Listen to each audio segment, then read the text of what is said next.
Hello guys, स्वागत है आपका हमारे यूट्यूब चैनल में। और गाइस, इस वीडियो में हम लोग कवर करने वाले हैं कोर जावा। गाइस, इस वीडियो को स्टार्ट करने से पहले ही मैं आपको बता दूं कि हमने क्या किया है, पूरे ट्यूटोरियल को कुछ पार्ट्स में डिवाइड कर दिया है। और उन पार्ट्स में से ये जो पार्ट है वो पहला पार्ट है, जिस पे हम लोग काफ़ी चीज़ें कवर कर रहे होंगे, लेकिन बेसिक चीज़ें कवर कर रहे होंगे। ये इंपॉर्टेंट चीज़ है। फिर उसके बाद जो नेक्स्ट पार्ट आएगा उसमें शायद पूरा ऊप्स कंप्लीट कवर होगा, एंड देन बाकी एडवांस चीज़ें कवर होंगी। तो आपको क्या करना होगा कि सारी चीज़ें सीखने के लिए आपको सारे पार्ट्स को देखना ज़रूरी होगा। तो मैं बारी बारी से क्या करूँगा, एक एक पार्ट अपलोड कर दूंगा। चलते हैं और हम लोग सबसे पहले देखते हैं कि इस वीडियो में हम लोग क्या कवर करेंगे। तो गाइज, इस वीडियो में सबसे पहले हम बात करेंगे इंट्रोडक्शन टू जावा प्रोग्रामिंग। अब ये टॉपिक बहुत ही ज़्यादा इंपॉर्टेंट है, क्योंकि अगर कुछ भी आगे आपको जावा प्रोग्रामिंग में सीखना है तो सबसे पहले आपको पता होना चाहिए कि जावा प्रोग्रामिंग लैंग्वेज क्या है, इसे किसने बनाया था, कब बनाया था, और कुछ बेसिक चीज़ आपको पता होनी चाहिए। वो सिर्फ इंपॉर्टेंट चीज़ मैं आपको इंट्रोडक्शन टू जावा प्रोग्रामिंग में बताऊंगा। उसके बाद हम लोग जावा वर्चुअल मशीन के बारे में बात करेंगे। हालांकि सबसे इंपॉर्टेंट जो टॉपिक है वो जावा वर्चुअल मशीन है, बट इसके साथ साथ में आपको JRE, JDK, Java development kit, Java run time environment, दोनों और तीनों अगर बात कहूँ तो तीनों चीज़ की हम लोग बात करेंगे, JVM, JRE और JDK। उसके बाद जब ये चीज़ समझेंगे कि ये बेसिकली क्यों यूज़ होती है, उसके बाद हम लोग आगे बढ़ेंगे और हम लोग अपने कंप्यूटर में सेटअप करेंगे जावा प्रोग्रामिंग का पूरा सेटअप करेंगे इन्वायरमेंट कि भैया कैसे हम लोग जावा प्रोग्रामिंग रन कर सकते हैं अपने अपने सिस्टम में। क्योंकि जब हम लोग सेटअप करेंगे तभी तो हम लोग सीखेंगे। अगर हम लोग सेटअप नहीं करेंगे तो उसको सीख नहीं पाएंगे। तो हम अपने सिस्टम में पूरा पूरा सेटअप करेंगे और बताएंगे कि कौन सी चीज़ आपको चाहिए और कौन सी चीज़ अगर आप कौन सी चीज़ यूज़ करोगे तो आप बहुत अच्छे से प्रोग्रामिंग लैंग्वेज सीख पाओगे, और कौन सी चीज़ अवॉइड करनी चाहिए, सब चीज़ मैं आपको बताऊंगा। उसके बाद हम लोग अपना पहला प्रोग्राम लिखेंगे। अब पहला प्रोग्राम लिखेंगे, कैसे लिखना है वो सब चीज़ हम लोग बात करेंगे। नेक्स्ट हम लोग वेरिएबल्स के बारे में बात करेंगे, क्योंकि जब आप प्रोग्राम बना लोगे तो आपको डेटा को स्टोर करने की जरूरत पड़ेगी, एंड वहाँ हम लोग यूज़ करेंगे वेरिएबल्स। एंड उसके बाद हम लोग जावा डेटा टाइप्स के बारे में बात करेंगे। कुछ डेटा टाइप्स पहले से हमें मिली हैं उनके बारे में बात करेंगे, कि खुद के डेटा टाइप भी हम लोग क्रिएट कर सकते हैं, उनके बारे में बात करेंगे। एंड देन हम लोग टाइप कास्टिंग के बारे में बात करेंगे कि कैसे हम लोग एक डेटा टाइप को दूसरे डेटा टाइप में कन्वर्ट कर सकते हैं। उसके बाद हम लोग जावा ऑपरेटर्स के बारे में बात करेंगे, और ऑपरेटर्स एक थोड़ा सा लंबा टॉपिक हो जाता है विद प्रैक्टिकल, तो ये सब चीज़ हम लोग डिस्कस करेंगे अपने इस वाले टॉपिक के अंदर। उसके बाद हम लोग इफ़ एल्स, अब इसमें इफ़ सिंगल इफ़ आ जाता है, मतलब अकेला इफ़ आ जाता है, फिर इफ़ के साथ एल्स आ जाता है, फिर नेस्टेड इफ़ आ जाता है, लेडर इफ़ आ जाता है। तो वो सारी चीज़ें विद एग्जाम्पल अपने प्रैक्टिकल अपने IDE पे हम लोग इंप्लीमेंट करने वाले हैं। उसके बाद हम लोग स्विच ऑपरेटर या switch statement and conditional operator सब चीज़ पढ़ेंगे, कैसे हम लोग टर्नरी ऑपरेटर लगाते हैं, ये सब चीज़ भी हम लोग विद प्रैक्टिकल देखने वाले हैं। उसके बाद हम लोग लूप्स के बारे में पढ़ेंगे। अब जावा में 4 तरह के लूप्स होते हैं। एक है for loop, while loop, do while loop and enhanced for loop, या फिर फॉर ईच लूप। तो ये हम लोग देखेंगे। अब जब इनहेंस्ड फॉर ईच लूप देखेंगे तो थोड़ा सा हमें वहाँ पे एरे और कलेक्शन के बारे में सीखना होगा, तो वो चीज़ भी मैं आपको सिखाऊंगा। उसके बाद हम लोग ब्रेक एंड कंटिन्यू स्टेटमेंट देखेंगे विद एग्जाम्पल। अब ये सारा चीज़ हम पार्ट 1 में रख रहे हैं, क्योंकि पार्ट 1 में इतनी कंटेंट कवर हो जाएंगे, दैट मीन्स हमारा जावा का बेसिक पूरा कवर हो गया, बट इसमें हमने ऊप्स को टच नहीं किया है। तो हम लोग क्या करेंगे, जो सेकंड पार्ट इसका लाएंगे उसमें पूरा पूरा ऊप्स टच, हम लोग पूरा पूरा ऊप्स ही करेंगे, बाकी चीज़ नहीं टच करेंगे। उसके बाद जो नेक्स्ट पार्ट आएंगे उस हिसाब से मैं कंटेंट को डिसाइड करूंगा, एंड पार्ट वाइज हम आगे बढ़ते रहेंगे।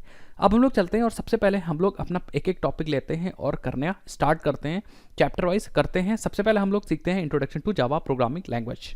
तो guys, introduction to Java programming में हमको सबसे पहले जावा के बारे में कुछ इंपॉर्टेंट चीज़ जाननी होगी। वो हम लोग बात करते हैं to the point, straightforward. तो सबसे पहले अगर हम जावा की बात करें तो जावा जो डेवलप किया गया था वो सन माइक्रोसिस्टम नाम की एक कंपनी थी, 1991 पे वहीं पे डेवलप किया गया था। और इस कंपनी को बाद में ओरेकल ने एक्वायर कर लिया था बहुत ही ज़्यादा पैसों में, 7 पॉइंट समथिंग बिलियन डॉलर्स में एक्वायर किया था। आप इसको जाके आप गूगल कर सकते हो, और मतलब ये उस समय की बहुत ही महंगी डील थी, अगर हम ऐसा पढ़ें तो हमें जानने को मिलता है। तो 1991 में बनाया गया था जावा सन माइक्रोसिस्टम में, बट बाद में इसको ओरेकल कंपनी ने एक्वायर कर लिया। लेकिन ध्यान से देखने वाली बात है, ये प्रोजेक्ट स्टार्ट हुआ था उससे पहले ही स्टार्ट हुआ था, एंड ये प्रोजेक्ट स्टार्ट हुआ था सॉफ्टवेयर, ऐसे सॉफ्टवेयर बनाए जा रहे थे उस समय कुछ इलेक्ट्रॉनिक डिवाइसेस के लिए जो डिस्ट्रीब्यूटेड वगैरह थे, मतलब ऐसे सॉफ्टवेयर बनाने की कोशिश की जा रही थी जो प्लेटफॉर्म इंडिपेंडेंट हो और उन सारे डिवाइसेस में चल सकें जो नेटवर्क में आपस कनेक्ट हो सकें। उन्हीं को मद्देनजर रखते हुए ऐसे सॉफ्टवेयर को तैयार किया जा रहा था। तो कुछ प्रॉब्लम्स आ रही थी C और C++ प्रोग्रामिंग लैंग्वेज के साथ, तब जाके हमारी जावा प्रोग्रामिंग लैंग्वेज डेवलप हुई थी। जावा का नाम पहले से जावा नहीं पड़ा था, बहुत सारे नाम इसके स्टार्टिंग में रखे गए थे, जैसे ओक रखा गया था एंड और भी अलग अलग नाम रखे गए थे। देन लेटर बाद में क्या किया गया, लेटर बाद में जावा प्रोग्रामिंग लैंग्वेज उसका नाम रखा गया। ये डेवलप किया गया था James Gosling, Patrick Naughton and Mike Sheridan, ऐसे करके इनकी एक टीम थी, जो उस टीम को बाद में ग्रीन टीम बोला गया क्योंकि वो ग्रीन प्रोजेक्ट पे काम कर रहे थे। तो इन लोग की टीम थी जेम्स गोसलिंग, पैट्रिक नॉर्टन। तो यहाँ पे जो फोटो आप देख रहे हैं वो जेम्स गोसलिंग की फोटो है और इन लोगों ने मिल के जावा को डेवलप किया था। अकेले ने जेम्स गोसलिंग ने इस जावा को डेवलप नहीं किया था, बट इनकी पूरी टीम ने डेवलप की। बट क्योंकि इनको फादर ऑफ द जावा कहा जाता है, तो मतलब फाउंडर ऑफ द जावा या फादर ऑफ द जावा, तो इसीलिए जेम्स गोसलिंग का नाम सबसे पहले आ जाता है क्योंकि इन सबसे महत्वपूर्ण और मेन योगदान इन्हीं का था इसीलिए। बट जो डेवलपमेंट हुआ था, वो जो पूरा का पूरा डेवलपमेंट था वो इनकी टीम और इन्होंने मिल के किया था। और ये उस समय थे सन माइक्रो सिस्टम नाम की कंपनी में, बाद में ओरेकल, जैसा मैंने आपको बताया है। अब अगर जावा की बात करें तो जावा एक object oriented journal purpose robust platform independent programming language है, जो बेसिकली यूज़ होती है एप्लीकेशन सॉफ्टवेयर को डेवलप करने के लिए। जैसे हम लोग जावा की हेल्प से डेस्कटॉप एप्लीकेशन डेवलप कर सकते हैं, हम एंटरप्राइज लेवल एप्लीकेशन डेवलप कर सकते हैं। आपको पता ही होगा कि स्प्रिंग बूट नाम का एक फ्रेमवर्क है जो बहुत ज़्यादा बैकएंड डेवलपमेंट के लिए फेमस है, और वो जावा का ही फ्रेमवर्क है। ऐसे करके हाइबरनेट, आपने ORM फ्रेमवर्क नाम सुना होगा, वो भी बहुत ज़्यादा इंडस्ट्री में फेमस है। ये सारे फ्रेमवर्क्स बैकएंड डेवलपमेंट के लिए बहुत ज़्यादा इंडस्ट्री में फेमस है। तो हम लोग अनेक तरह की चीज़ें हम लोग बना सकते हैं with the help of Java programming language. जैसे मैंने भी बताया, डेस्कटॉप एप्लीकेशन आप स्विंग को यूज़ करके बना सकते हो, जावा FX को यूज़ करके बना सकते हो। FX हालांकि नई टेक्नोलॉजी जावा की थी, बट इतना ज़्यादा मतलब बहुत ज़्यादा पॉपुलर नहीं हो पाई। बेसिकली डेस्कटॉप लेवल एप्लीकेशन को बनाने के लिए यूज़ होती है और तमाम तरह के रिच एप्लीकेशन डेवलपमेंट को करने के लिए यूज़ होती है। एंटरप्राइज लेवल एप्लीकेशन के लिए भी आप जावा यूज़ कर सकते हो, इवन मोबाइल एप्लीकेशन के लिए भी यूज़ कर सकते हो। और सबसे बढ़िया चीज़ बताऊँ तो एंड्रॉयड एप्लीकेशन के लिए भी जावा यूज़ होती है। और बहुत दिन पहले तो ये एंड्रॉयड की ऑफिशियल लैंग्वेज थी, बट बाद में अभी क्या हुआ है, क्योंकि जेट ब्रेन्स ने कोटलिन प्रोग्रामिंग लैंग्वेज लॉन्च कर दी, तो गूगल ने कोटलिन को ऑफिशियल प्रोग्रामिंग लैंग्वेज घोषित कर दिया। बट ऐसा नहीं कि जावा को हटा दिया, जावा भी और कोटलिन दोनों ही एंड्रॉयड की प्राइमरी एंड ऑफिशियल लैंग्वेज है। तो आप जावा से बहुत सारी चीज़ें कर सकते हो। मैंने तो बहुत ही लिमिटेड चीज़ बताई, बट जावा से आप बहुत अनेक तरह की चीज़ें कर सकते हो और बहुत ज़्यादा पैसा बना सकते हो। तो ये कुछ बेसिक इन्फॉर्मेशन थी जावा प्रोग्रामिंग लैंग्वेज के बारे में। अब बहुत सारी चीज़ें तो हम इस वीडियो में सिंगल वीडियो में नहीं कवर कर सकते, बट अगर आपको एक्सप्लोर करना है तो मैं क्या करूँगा, विकिपीडिया का लिंक मैं डिस्क्रिप्शन बॉक्स में दे दूँगा, आप वहाँ जाके एक्सेस कर सकते हैं, या आप डायरेक्टली गूगल पे सर्च करके वहाँ पे बहुत सारी चीज़ें जाके एक्सप्लोर कर सकते हैं और बहुत सारी इन्फॉर्मेशन जान सकते हैं किसी भी लैंग्वेज के बारे में। कोई चीज़ अगर आप पढ़ते हो किसी भी चीज़ के बारे में, ना कि प्रोग्रामिंग लैंग्वेज के बारे में, तो आपको बहुत सारी चीज़ें जानने को मिलती है और बहुत इंटरेस्टिंग लगता है कि अच्छा ये करने से ये हुआ था, इसलिए बनाई गई थी, क्या रिक्वायरमेंट थी, तमाम तरह की चीज़ें जानने को मिलती हैं। तो वो बहुत इंटरेस्टिंग चीज़ होता है। मैं भी बहुत सारी चीज़ें पढ़ता हूँ, लिखता हूँ, तो आप भी क्या करिए, जाके नई नई चीज़ें एक्सप्लोर करिए जो टेक्नोलॉजी आपको अच्छी लगती है। चलते हैं और हम आगे बढ़ते हैं और देखते हैं अपना नेक्स्ट सेक्शन। तो गाइज अब बात करते हैं JVM, JRE एंड JDK। ये तीनों टर्म्स क्या हैं और इन तीनों टर्म्स को मतलब समझना बहुत ही ज़्यादा इंपॉर्टेंट है, तभी आप समझ पाओगे कि JVM, JRE, JDK आपको अपने सिस्टम में क्या इंस्टॉल करना है और इन तीनों कंपोनेंट का क्या काम है। तो अब शॉर्ट में मैं समझाने की कोशिश करूँगा, बहुत ही ज़्यादा इंपॉर्टेंट टर्म है, इसीलिए मैं इसको यहाँ पे लाया हूँ आपको समझाने के लिए। तो अगर बात करूँ JVM, सबसे पहले मैं JVM की बात करता हूँ, उसके बाद JRE एंड उसके बाद JDK की बात करता हूँ।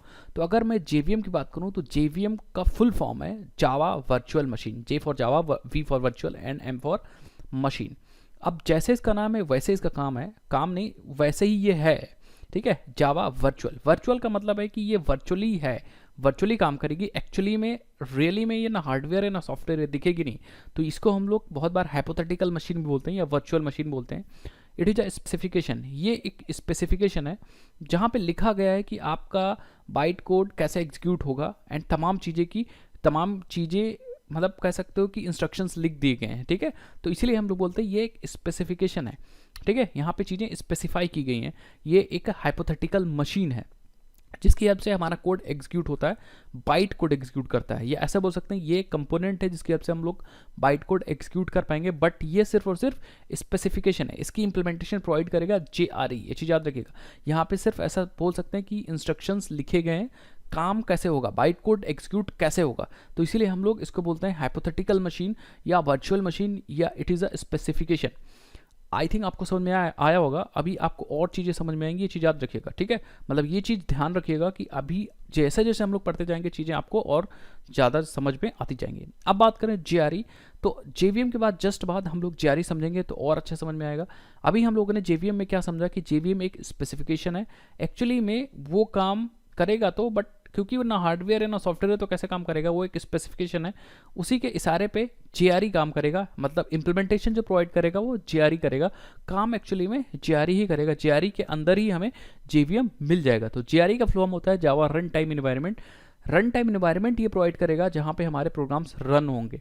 तो JRE हमें रन टाइम इन्वायरमेंट प्रोवाइड करता है, ठीक है। साथ ही साथ में रन टाइम इन्वायरमेंट कैसे प्रोवाइड करेगा आप खुद सोचो। ये हमें प्रोवाइड करेगा इंप्लीमेंटेशन ऑफ JVM, मतलब इसके अंदर ही हमें JVM मिलेगा। JVM हमें अलग से कहीं डाउनलोड नहीं करना है, हमें JRE इंस्टॉल करना है तो हमें JVM मिल जाएगा।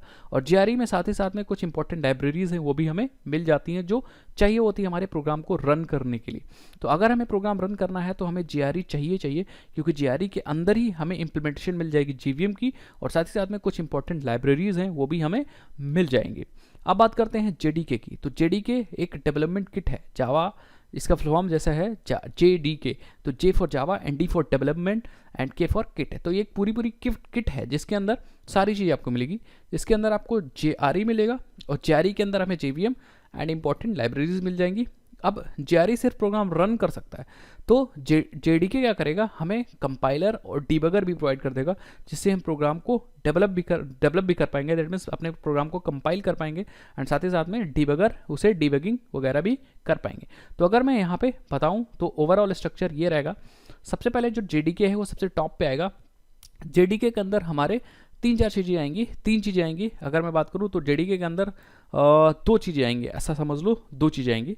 सबसे पहले चीज़ तो हमारी JRE की पूरी लाइब्रेरी JRE आ जाएगा, ये JRE आ जाएगा। और JRE के अंदर मैंने अभी बताया था कि JRE हमें प्रोवाइड करेगा इम्प्लीमेंटेशन ऑफ JVM। तो JRE के अंदर ही हमें मिल जाएगा JVM, जो हमारे कोड को रन करेगा, बाइट कोड को रन करेगा, एग्जीक्यूट करेगा।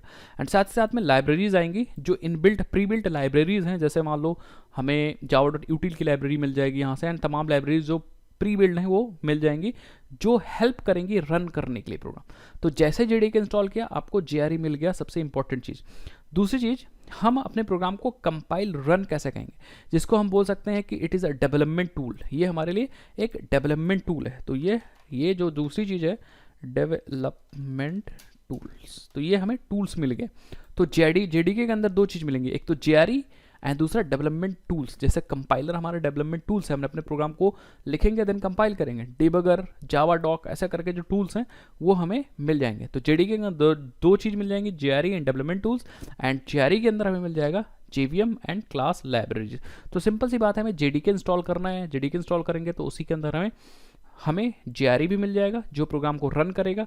रन करने के लिए हमें दो चीज़ चाहिए होंगी, एक JVM एंड क्लास लाइब्रेरीज। तो JVM हमें मिल जाएगा JRE के अंदर ही। JRE हमें प्रोवाइड कर देगा इंप्लीमेंटेशन ऑफ JVM एंड साथ ही साथ में compiler, debugger and Javadoc, जितने डेवलपमेंट टूल्स हैं वो भी हमें मिल जाएंगे। तो आई होप आपको JVM versus JRE versus JDK समझ में आया हो।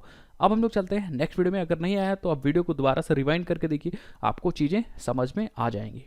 तो गाइज़ अब बात करते हैं कि आपको अपने कंप्यूटर में कैसे जावा सेटअप करना है, मतलब कैसे हम अपने कंप्यूटर के अंदर जावा सेटअप करके प्रोग्राम को चला सकते हैं। क्योंकि जब हम प्रोग्राम चलाएंगे, एग्जीक्यूट करेंगे, रन करेंगे, तभी तो हम सीख पाएंगे उस जावा के बारे में, तमाम चीज़ें सीख पाएंगे, प्रैक्टिस कर पाएंगे। तो कैसे सेटअप करना है। अब सेटअप बेसिकली दो तरीके का होता है, एक तो सीखने के लिए होता है और एक डेवलपमेंट, सॉफ्टवेयर को डेवलप करने के लिए सेटअप होता है। तो सेटअप मेरे अकॉर्डिंग दो तरीके का होता है, सीखने वाला सेटअप दूसरा होता है और डेवलपमेंट के लिए सेटअप दूसरा होता है। बट अभी इस वीडियो के लिए कौन सा करेंगे और आपको कौन सा करना चाहिए, ये चीज़ मैं भी सजेस्ट करूँगा। सबसे पहला स्टेप है जो दोनों के लिए सेम है, डाउनलोड एंड इंस्टॉल JDK। आपको क्या करना है, JDK जाके डाउनलोड करना है इंटरनेट से और अपने सिस्टम में इंस्टॉल कर लेना है। अब JDK अलग अलग वर्जन्स हैं, जैसे जावा स्टार्ट हुआ था तो बीटा वर्जन से स्टार्ट हुआ था, और ऐसे करके 1.0 1.1 ऐसे करके जावा 8 7 8 9 10 11 12 ऐसे करके बहुत सारे वर्जन्स आए हैं। करंट वर्जन जब मैं ये वीडियो बना रहा हूँ तो जावा 17 है शायद, हाँ जावा 17 करंट वर्जन है। तो आप कोई भी वर्जन जावा का इंस्टॉल कर लीजिए। इस वीडियो में जो हम लोग सीखेंगे वो सारे वर्जन पे चलेगा। कोशिश करिए लेटेस्ट वर्जन होना चाहिए, कम से कम जावा 8 या 8 से प्लस वाला ऊपर वाला वर्जन होना चाहिए तो ज़्यादा बेनिफिशियल रहेगा, क्योंकि बाकी वर्जन तो पुराने हो गए भाई। इवन जावा 8 पुराना हो गया बट स्टेबल वर्जन था तो अभी तक चल रहा है। तो आपको सबसे पहले जाना है ऑनलाइन इंटरनेट पे, ब्राउज़र ओपन करना है, वहाँ पे जेडीके डाउनलोड करना है एंड अपने सिस्टम में उसको स्टेप बाय नेक्स्ट करके इंस्टॉल कर लेना है। अभी मैं उसको दिखाता भी हूँ। उसके बाद बात आती है कि डाउनलोड हो गया, उसके बाद बात आती है कि अब आप कोड लिखोगे कहाँ। तो गाइज कोड को लिखने के लिए अब जैसे मैंने यहाँ पे लिख रखा है डाउनलोड इंटेलिजे आइडिया। अब मैं थोड़ा सा यहाँ पे समझाने वाला हूँ, क्योंकि हम लोग डेवलपमेंट की बेसिकली बात कर रहे हैं तो आपको आईडीई चाहिए। इंटेलिजे आइडिया क्या है? एक आईडीई है, इंटीग्रेटेड डेवलपमेंट इन्वायरमेंट। इसके अंदर बहुत सारी चीज़ें आपको मिल जाएंगी फ्री में, जैसे यहीं से आप डायरेक्ट रन कर पाओगे, यहीं से डायरेक्ट डीबग कर पाओगे, यहीं पे आउटपुट देख पाओगे, तमाम चीज़ें। पूरे सॉफ्टवेयर को बनाने के लिए ये जो आईडीई है, ये जो सॉफ्टवेयर है इंटेलिजे आइडिया, वो बेस्ट है। बट मैं सच बता रहा हूँ, ट्रस्ट मी, एक प्रोग्रामर जो सीखना शुरू कर रहा है वो डायरेक्ट अगर आईडी यूज़ करता है तो वो इतना एफिशिएंटली या इतना अच्छे से चीज़ें नहीं सीख पाता है। क्यों? क्योंकि मोस्ट ऑफ द चीज़ें तो इंटेलिजे आइडिया खुद से बता देता है, इंटेलिजे आइडिया खुद से बता दे रहा है। तो अगर आप अभी स्टार्ट कर रहे हो सीखना तो मैं कहूँगा कि आप नोट पैड से स्टार्ट करो। अगर आप कहोगे तो मैं नोट पैड से कैसे प्रोग्राम एग्जीक्यूट करते हैं इसका मैं डेडिकेटेड वीडियो बना दूंगा। तो आप सिंपल नोट पैड से स्टार्ट करो और प्रोग्राम को रन करो कमांड प्रॉम्प्ट से। अगर आप सीख रहे हो तो सीखना शुरू कर रहे हो तो सीखने के लिए ये वाला इन्वायरमेंट सबसे बढ़िया है। नोट पैड से स्टार्ट करो एंड देन प्रोग्राम को रन करो। इसका इन्वायरमेंट कैसे सेटअप करना है ये मैं भी आपको सिखा दूंगा, इवन एग्जीक्यूट करके भी दिखा दूंगा। लेकिन अगर आप डेवलपमेंट के लिए इन्वायरमेंट सेट कर रहे हो तो आप इंटेलिजे आइडिया इंस्टॉल करो एंड डायरेक्टली वहीं प्रोग्राम रन करो और वहीं पे सॉफ्टवेयर डेवलप करो। तो स्टार्टिंग में ऐसा मैं नहीं कह रहा हूँ कि इंटेलिजे आइडिया आप मत यूज़ करिए, इंटेलिजे आइडिया यूज़ करिए, इक्लिप्स यूज़ करिए, नेटबीन्स यूज़ करिए, अलग अलग तरह की आईडीज़ हैं।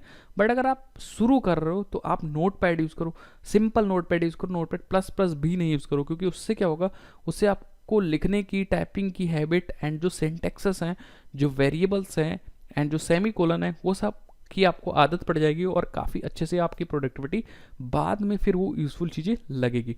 तो अभी तो फिलहाल हम लोग इस वीडियो के लिए इंटेलिजे आइडिया यूज़ करेंगे, बट फिर भी मैं आपको नोटपैड का सेटअप जरूर से बताऊंगा जिससे आप उसको यूज़ करो। लेकिन हम लोग, क्योंकि हम लोग को बहुत सारी चीज़ें इस वीडियो में कवर करनी है, तो हम लोग क्या करेंगे, इंटेलिजे आइडिया का सेटअप हम लोग अपने सिस्टम में यूज़ करेंगे। नाउ थर्ड स्टेप, जब आपके सिस्टम में जावा भी इंस्टॉल, जेडीके इंस्टॉल हो गया, इंटेलिजे आइडिया इंस्टॉल हो गया या फिर नोटपैड का सेटअप हो गया, देन हम लोग क्या कर सकते हैं, हमारा जो सिस्टम है वो रेडी है जावा लैंग्वेज को चलाने के लिए, या हम अपने सिस्टम में जावा प्रोग्रामिंग लैंग्वेज के प्रोग्राम को रन कर सकते हैं। इसका मतलब हम लोग रेडी हैं कि अब हम लोग अपने प्रोग्रामिंग लैंग्वेज को सीख सकते हैं। अब चलते हैं फटाक से, और ये जो थ्योरेटिकल चीज़ मैंने आपको बताई है, ये हम लोग प्रैक्टिकली फटाफट स्टार्ट करते हैं। और मैं सबसे पहले जावा इंस्टॉल करता हूँ एंड देन इंटेलिजे आइडिया इंस्टॉल करता हूँ एंड देन नोटपैड का भी सेटअप मैं आपको बताता हूँ। फटाफट चलते हैं अपने स्क्रीन पे। तो गाइस हम यहाँ पे आ गए हैं अपने फेवरेट ब्राउज़र पे, गूगल क्रोम पे। आप कोई भी ब्राउज़र यूज़ कर सकते हो, फायरफॉक्स, एज, और सिंपली आपको गूगल पे आना है और यहाँ पे टाइप करना है JDK डाउनलोड। आपको सिर्फ एक सर्च मारना है JDK डाउनलोड एंड यहाँ पे जो सबसे पहली साइट ओपन होगी आप उसको ओपन कर लीजिए, और ये साइट है oracle.com। तो आप मेक श्योर कि आप वैलिड सोर्स से अपने JDK डाउनलोड कर लिए। ऐसा ना हो कि आप फर्जी साइट से डाउनलोड कर लीजिए, देन वायरस आ जाए और फिर दिक्कत हो जाए, ठीक है। तो हम oracle.com को ओपन करेंगे एंड यहाँ से हम सिंपली जावा डाउनलोड कर लेंगे। तो अभी हमारे पास देखो जावा 17 अवेलेबल नाउ, एंड ये ओरेकल का जावा हम लोग डाउनलोड कर रहे हैं, क्योंकि जो जावा की इम्प्लीमेंटेशन है वो अलग अलग है। ओपन JDK भी आप यहाँ पे देख सकते हो, ठीक है। तो हम लोग ओरेकल का जावा डाउनलोड करेंगे, इंस्टॉल करेंगे। और फिर भी अगर आप अभी सीख रहे हो तो अभी आप इतना डिटेल नॉलेज मत जाइए कि भाई ओपन JDK क्या है एंड ओरेकल का JDK क्या है, वो सब एक ही चीज़ है, ठीक है। तो आप यहाँ पे जाओगे तो आपको लिनक्स, मैक एंड विंडोज़ दिखेगा। हो सकता है कि टाइम के हिसाब से ये पेज चेंज होता रहता है बार बार, तो आप यहाँ पे थोड़ा सर्च कर लीजिएगा, ठीक है। हम विंडोज़ पे क्लिक करेंगे एंड यहाँ पे आप देखोगे 64 बिट MSI इंस्टॉलर है, हम इसको डाउनलोड कर लेंगे। 150 MB का है, इस पर सिंपली क्लिक करेंगे एंड आपका MSI इंस्टॉलर डाउनलोड हो जाएगा, ठीक है। एंड अगर आप चाहो तो MSI इंस्टॉल ना डाउनलोड करना है तो आप सिंपली 64 बिट इंस्टॉलर डाउनलोड कर लो, तो आपका 64 बिट इंस्टॉलर डाउनलोड हो जाएगा। तो आप चाहे इसको डाउनलोड करो, चाहे इसको डाउनलोड करो, इंस्टॉल होना ही है। तो मैं क्या करता हूँ, EXE इसको बंद कर देता हूँ, EXE वाले को रखता हूँ। EXE डायरेक्टली इंस्टॉल हो जाएगा हमारे सिस्टम में और जावा 17 हमारे सिस्टम में सेटअप हो जाएगा। तो हम लोग मैं क्या करता हूँ, एक को कैंसिल कर देता हूँ और दूसरे को डाउनलोड होने के लिए वेट करता हूँ। ये जब डाउनलोड हो जाता है उसके बाद मैं आपको मिलता हूँ।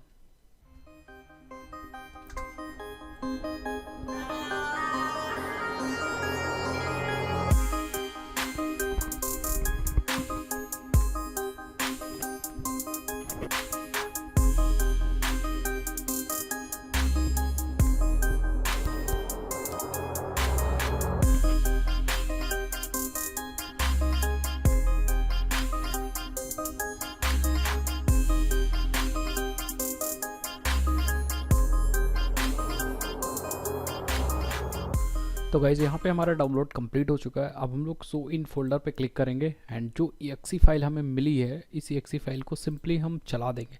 तो राइट क्लिक करेंगे एंड यहाँ पे रन एज एडमिनिस्ट्रेटर कर सकते हैं या डायरेक्टली ओपन भी कर सकते हैं। तो मैंने सिंपली चला दिया है। आप एक बार यस पे क्लिक करेंगे एंड फाइनली हमारी EXE चलना स्टार्ट हो जाएगी। तो देखते हैं हमारी EXE चलना स्टार्ट हो गई। आप यहाँ पे देख सकते हो। सिंपली नेक्स्ट पे क्लिक करेंगे एंड अगर आप चाहो तो चेंज कर सकते हो इसकी लोकेशन कहाँ पे इंस्टॉल हो रही है एंड नेक्स्ट पे क्लिक करेंगे। उसके बाद ये इंस्टॉल हो जाएगा, जावा आपके सिस्टम में इंस्टॉल हो जाएगा। As simple as that. इतना आसान है काम करना है। सिंपली क्लोज पे क्लिक कर दीजिए। कहाँ पे इंस्टॉल हुआ अगर इसको देखना चाहते हो तो आप दिस PC पे जाके एंड यहाँ पे आप C ड्राइव में जाके प्रोग्राम फाइल्स के अंदर जाके एंड यहाँ पे आपको एक जावा का फोल्डर दिखेगा। ठीक है, तो जावा का फोल्डर ये रहा एंड इसके अंदर आप देखोगे तो आपके जावा के सारे वर्जन्स दिख जाएंगे। तो मेरे पास पहले से 16 इंस्टॉल था पहले से।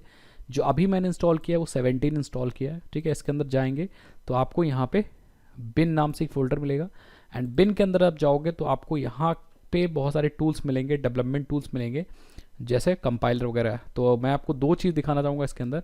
एक इसके अंदर जावा C नाम से जावा का कंपाइलर है। ठीक है, तो जावा C, तो यहाँ पे जावा ये इंटरप्रेटर है बेसिकली हमारा। इसी की हेल्प से हम प्रोग्राम को रन करते हैं। कैसे रन करते हैं मैं आपको बता दूंगा।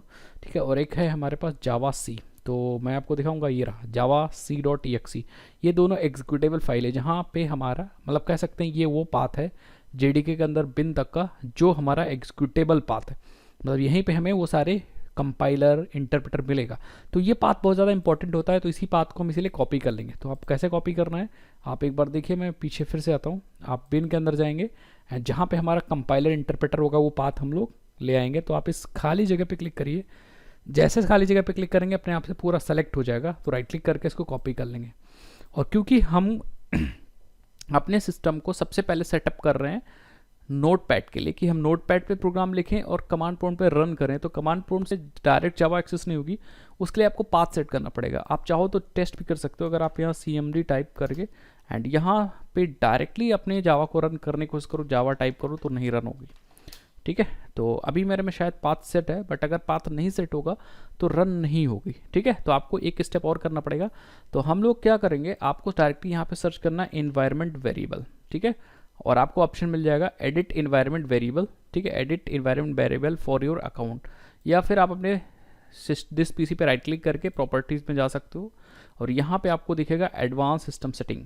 इस पर क्लिक करके एंड जो टैब ओपन होगा ये एनवायरनमेंट वेरिएबल्स में जा सकते हो और यहाँ पे पाथ में आप ऐड कर सकते हो अपने जावा का पाथ। ठीक है, तो आप न्यू पे जाके एंड न्यू में अपने जावा का पाथ जो आपने कॉपी किया था वो सिंपली आपको ऐड करके ओके कर देना है एंड दैट्स इट। जब आप ओके कर दोगे इसका मतलब पाथ सेट हो जाएगा। नाउ अब आपका जावा आपके सिस्टम में इंस्टॉल है, पाथ सेट है। अब आप प्रोग्राम कहाँ पे लिख सकते हो, यहाँ पे नोटपैड पे आप प्रोग्राम, नोटपैड प्लस पे नहीं, नोटपैड पे प्रोग्राम लिख करके, ठीक है, नोटपैड पे अपने प्रोग्राम को लिख लो यहाँ पे। एंड जो भी प्रोग्राम क्या लिखना है मैं आपको बताऊंगा। यहाँ पे प्रोग्राम आप पूरा लिख लीजिए एंड देन प्रोग्राम को अपने CMD टाइप करके CMD से यहाँ पे प्रोग्राम को कंपाइल करिए। जावा C अपने फाइल का नाम लिखिए, file name dot Java and enter कर दीजिए। कंपाइल हो जाएगा, एक क्लास फाइल बन जाएगी एंड देन जावा एंड फिर अपने क्लास का नाम लिखिए एंड कंपाइल करिए। बस मेक श्योर कि आप उसी फोल्डर पे होने चाहिए जो इस फोल्डर में आपने फाइल को सेव किया हो। ये तो पूरा प्रोसेस है सीखने के पर्सपेक्टिव से। अब मैं ऐसा बिल्कुल भी नहीं कह रहा हूँ कि जो इंटेलिजे आइडिया नेटबीन्स इक्लिप्स से करेगा वो नहीं सीख पाएगा, वो भी सीख पाएगा, बट जो बंदा इससे करेगा वो परफेक्ट हो जाएगा एकदम। मेरा एक्सपीरियंस है, आप देख सकते हो। तो अगर आप चाहते हो कि एक वीडियो में बनाओ जिसमें मैं नोटपैड से करके दिखाऊं, हालांकि मैं पहले वीडियो बना चुका हूं, बट फिर भी आप कमेंट सेक्शन में ज़रूर बताइए, मैं नोटपैड से पूरा प्रोसेस करके दिखाऊंगा। इस वीडियो के लिए हम लोग चलते हैं इंटेलिजे आइडिया डाउनलोड करते हैं और अपने सिस्टम में इंस्टॉल कर सकते हैं, जहाँ पे हम और आसानी से अपने जावा को अपने सिस्टम में कंपाइल और रन कर पाएंगे, जावा को चला पाएंगे। तो हम लोग फिर से गूगल पे आ जाएंगे एंड यहाँ इस बार हम डालेंगे इंटेलिजे आइडिया डाउनलोड और सिंपली पहली वेबसाइट। इस बार आपको oracle.com नहीं ढूंढनी, कुछ लोग यहाँ भी oracle.com ढूंढेंगे बट आपको ऐसा नहीं करना है। ये जो इंटेलिजे आइडिया प्रोडक्ट है वो JetBrains का है। ये वही कंपनी है जिसका कोटलिन प्रोग्रामिंग लैंग्वेज है, एंड्रॉयड स्टूडियो, पाईचार्म है। ठीक है, तो आपको डाउनलोड इंटेलिजे आइडिया पे क्लिक कर देना है। जैसे डाउनलोड इंटेलिजे आइडिया पे क्लिक करोगे तो आपको दो प्रोडक्ट के वर्जन दिखेंगे। एक दिखेगा अल्टीमेट, ये फ्री नहीं है, it is for web and enterprise development. ये आपको ट्रायल मिल सकता है, ये आपको क्या मिल सकता है, ट्रायल मिल सकता है, ठीक है। तो इसको मैं हटा देता हूँ सबसे पहले, ये आपको ट्रायल मिल सकता है, बट जो कम्युनिटी वर्जन है वो फ्री है। आप यहाँ पे देख सकते हो कम्युनिटी वर्जन में क्या क्या मिल रहा है एंड अल्टीमेट वर्जन में क्या मिल रहा है। तो आपको कम्युनिटी वर्जन पे क्लिक करना है डाउनलोड, और आपका इंटीजर आइडिया डाउनलोड होना स्टार्ट हो जाएगा। तो इसको डाउनलोड के लिए फिर मैं आपको बताता हूँ कैसे आपको इंस्टॉल करना है। अब मैं इसको डाउनलोड नहीं करने वाला क्योंकि आप देखोगे मैंने ऑलरेडी यहाँ पे डाउनलोड कर चुका हूँ मैं। तो इसको हम लोग कैंसिल कर देंगे एंड यहाँ शो इन फोल्डर पे चलेंगे तो हमारा इंटीजर आइडिया यहाँ पे दिख जाएगा, ये रहा। राइट क्लिक करेंगे एंड इसको भी हम लोग रन एज एडमिनिस्ट्रेटर कर देंगे, हमारा एप्लीकेशन रन हो जाएगा। आप नॉर्मली ओपन कर सकते हो, अपने आप से परमिशन को ले लेगा, इतना परेशान होने की ज़रूरत नहीं है। आप एक बार यस पे क्लिक कर दीजिएगा एंड दैट्स आपका देखिए लॉन्च चल जाएगा। हम पहले इसको बंद कर देते हैं, इसको भी बंद कर देते हैं एंड यहाँ पे हमारा लॉन्च चल गया। हम नेक्स्ट पे क्लिक करेंगे, कहाँ पे इंस्टॉल होना है, आप चाहो तो डेस्टिनेशन फोल्डर चेंज कर सकते हो, it's totally depend on you कहाँ पे आप रखना चाह रहे हो। नेक्स्ट पे क्लिक कर देंगे एंड आप चाहो तो यहाँ पे डेस्कटॉप शॉर्टकट क्रिएट कर सकते हो, मैं क्रिएट कर लेता हूँ। एंड अगर चाहो तो एक्सटेंशन भी फाइल पे एक्सटेंशन एसोसिएशंस भी क्रिएट कर सकते हो, तो हर एक जावा फाइल पे आ जाएगा, ठीक है। एंड अपडेट कॉन्टेक्स्ट मेनू को भी आप यहाँ पे ऐड कर लो, कोई दिक्कत नहीं। नेक्स्ट पे क्लिक कर दो, नेक्स्ट पे क्लिक कर दो एंड सिंपल आपका इंटीजर आइडिया इंस्टॉल हो जाएगा देखते देखते विद इन फ्यू सेकंड्स। तो हम लोग वेट कर लेते हैं जब तक इंटीजर आइडिया इंस्टॉल होता है एंड देन उसके बाद हम लोग देखते हैं कैसे हमें प्रोजेक्ट्स वगैरह क्रिएट करना है। तो गाइज हमारा यहाँ पे इंटीजर आइडिया इंस्टॉल हो चुका है। हम सिंपली यहाँ पे run integer idea community addition पे क्लिक करके रन कर सकते हैं, या फिर हमारे सिस्टम पे डेस्कटॉप शॉर्टकट भी बन चुका है, वहाँ से भी हम इसको रन कर सकते हैं। तो सिंपली हम फिनिश करेंगे और इंटीजर आइडिया हमारे सिस्टम पर रन हो जाएगा।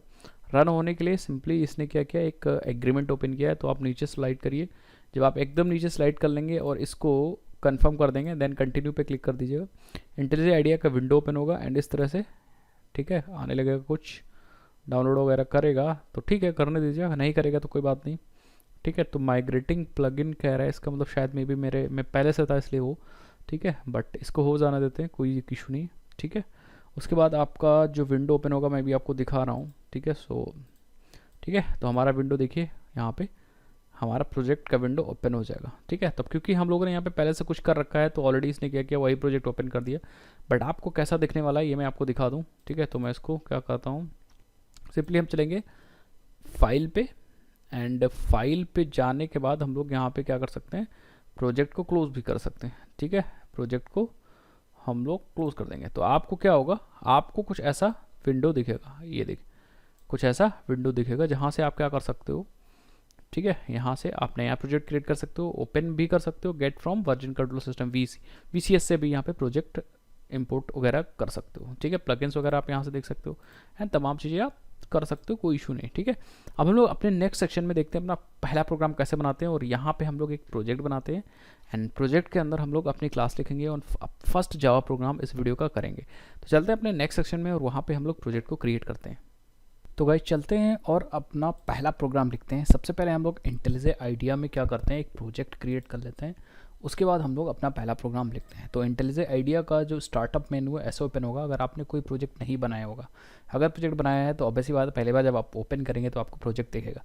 तो आपको सिंपली इस न्यू प्रोजेक्ट वाली बटन पर क्लिक करना है, ठीक है। ये आपसे पूछेगा जावा का प्रोजेक्ट कौन सा प्रोजेक्ट बनाना है, तो आप यहाँ पे अलग अलग चीज़ें चूज़ कर सकते हो, जैसे जावा है, मेवन है, क्रेडल है, एंड्रॉयड प्रोजेक्ट भी बना सकते हैं आप, ठीक है। और जावा FX, कोटलिन एंड अलग अलग तरह के प्रोजेक्ट बना सकते हैं।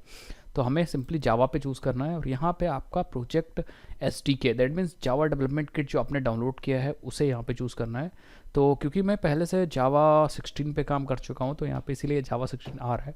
बट आपको क्या करना होगा, यहाँ पे ऐड JDK पे क्लिक करना होगा और अपनी जावा का वही पाथ चूज़ करना होगा। तो जावा हमारा इंस्टॉल हुआ था प्रोफाइल में, जावा प्रोग्राम फाइल्स के अंदर, जावा वाले फोल्डर के अंदर। तो जावा का ये रहा जावा, इसके अंदर हम लोग जावा 17 वाला चूज़ करेंगे, ओके कर देंगे, ठीक है। तो आप देखोगे यहाँ पे जावा का 17 वर्जन आ गया एंड नेक्स्ट कर देंगे। एंड देन फाइनली अब आपको प्रोजेक्ट का नाम देना है और अपना पाथ देना है, कहाँ पे प्रोजेक्ट बनाना है। नेक्स्ट करने के बाद तो हम यहाँ पे पाथ दे देंगे एंड पाथ के बाद यहाँ पे हम नाम दे देंगे। तो हम बना रहे हैं जो हमारा प्रोजेक्ट वो है यूट्यूब F ड्राइव के अंदर, डेटा के अंदर, यूट्यूब के अंदर, वन वीडियो के अंदर। एंड हम अपने प्रोजेक्ट का नाम दे देंगे कोर ट्यूट 1 मीन्स पार्ट 1 है ये, ठीक है। कोर ट्यूट दे दो, चाहे ट्यूटोरियल दे दो, आपकी मर्जी है। एंड साथ ही साथ में इसी हम वन वीडियो के अंदर एक फ़ोल्डर बनाना चाह रहे हैं कोर ट्यूट 1, तो ये इस फोल्डर के अंदर हमारा सारा का सारा काम होगा। देन हम फिनिश कर देंगे एंड सिंपली ये कह रहा है डायरेक्टरी डज नॉट एग्जिस्ट, तो आप क्या करोगे क्रिएट पे क्लिक कर दोगे तो डायरेक्टरी हमारी बन जाएगी, फोल्डर बन जाएगा और हमारा सारा का सारा काम हो जाएगा। यहाँ पे हमारा प्रोजेक्ट बन के रेडी हो जाएगा, ठीक है। तो यहाँ पे देखो इंडेक्सिंग JDK 17, तो 17 इंडेक्स हो रहा है। जब सारी की सारी यहाँ पे जो चीज़ें चल रही हो जाएंगी देन हम लोग अपने इस प्रोजेक्ट को टच करेंगे। तो गाइस यहाँ पे इंडेक्सिंग हो चुकी है एंड JDK की लाइब्रेरी हमारे पास यहाँ पे आ गई है। अगर हम देखें एक्सटर्नल लाइब्रेरी के अंदर तो सारा का सारा JDK की लाइब्रेरी यहाँ पे अवेलेबल है और हम इसको यूज़ कर सकते हैं। तो अब आपको कैसे आगे प्रोसीड करना है ये चीज़ मैं आपको समझा दूँ। तो जो हमारा फोल्डर बना है, ठीक है, प्रोजेक्ट बना है core Java tweet 1 means part 1, तो उसके अंदर एक आपके पास फोल्डर है SRC का। यहीं के अंदर यहीं पे आप अपनी सारी के सारी जावा वाली चीज़ें लिखोगे, ठीक है। इसको ओपन करोगे तो उसके अंदर कुछ है नहीं, सेटिंग ओपन हो गई। तो यहाँ पे हम लोग पैकेजेस क्रिएट कर सकते हैं। तो राइट क्लिक करेंगे तो न्यू पे जाएंगे तो आप यहाँ पे पैकेजेस क्रिएट कर सकते हो। पैकेजेस का मतलब अलग अलग फोल्डर्स, जावा के टर्म में उसे पैकेजेस बोलते हैं और हम लोग ऑपरेटिंग सिस्टम के टर्म में उसे फोल्डर बोलते हैं।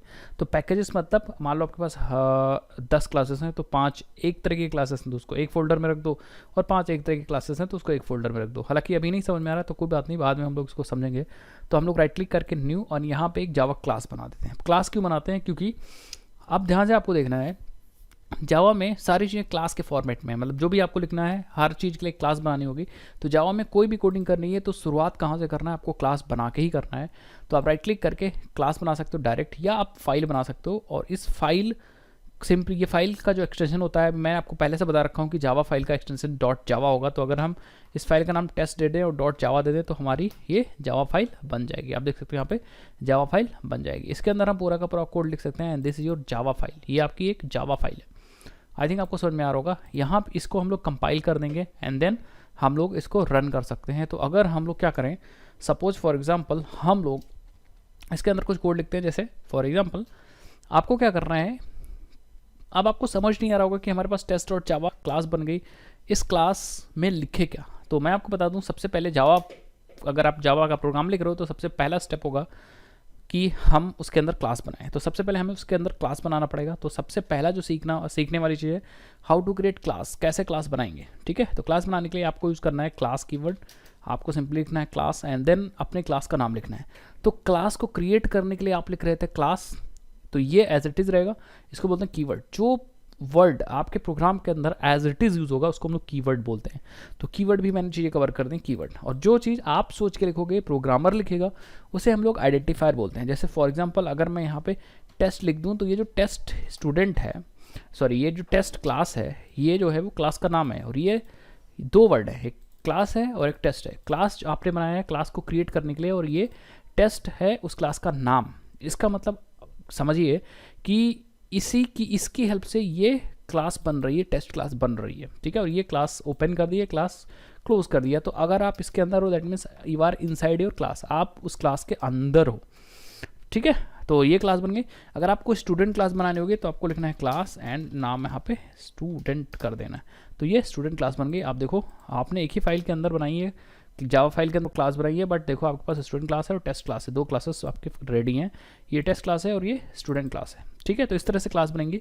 तो आपसे कोई पूछ सकता है with how do we create class in Java programming language, तो आप बोलोगे with the help of this class keyword we can create a class in Java programming language, ठीक है।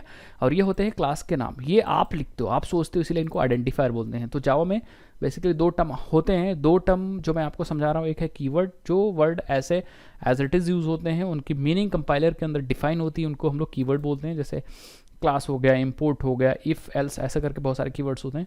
और जो वर्ड्स आप सोचते हो उनको हम लोग आइडेंटिफायर बोलते हैं। चलिए भाई, हम लोगों ने एक टेस्ट क्लास बनाना सीख लिया, टेस्ट क्लास बना लिया। नाउ अब क्लास के अंदर बहुत सारे फंक्शंस बना सकते हो, बट जावा कहता है कि आप कोई भी फंक्शन बना रहे हो, बट हम जो स्टार्टिंग होगी हमारी वो पब्लिक स्टैटिक वॉइड मेन से ही बनेगी, ठीक है। तो अब देखो पब्लिक स्टैटिक वॉइड मेन कैसे बनेगा, हम लिखेंगे पब्लिक स्टैटिक वॉइड मेन। ये जो सिंटेक्स है वो आपको थोड़ा सा मेमोराइज करना पड़ेगा एंड यहाँ लिख देंगे स्ट्रिंग आर्क्स, ठीक है। तो जावा कहता है कि आप कितने भी फंक्शंस बना लो, बट हम जो प्रोग्राम करेंगे स्टार्ट वो इसी फंक्शन से करेंगे। अब इस तरीके के बहुत सारे फंक्शंस आप बना सकते हो यहाँ पे, ठीक है। बहुत सारे फंक्शंस बना सकते हो, उनका नाम चेंज कर सकते हो। जैसे मेन है, मास्टर दे सकते हो इसका नाम, इसका नाम वर्किंग दे सकते हो, तो अलग अलग नाम दे सकते हो, कोई दिक्कत नहीं, कोई इशू नहीं होने वाला। बट याद क्या रखना, आपको याद ये रखना है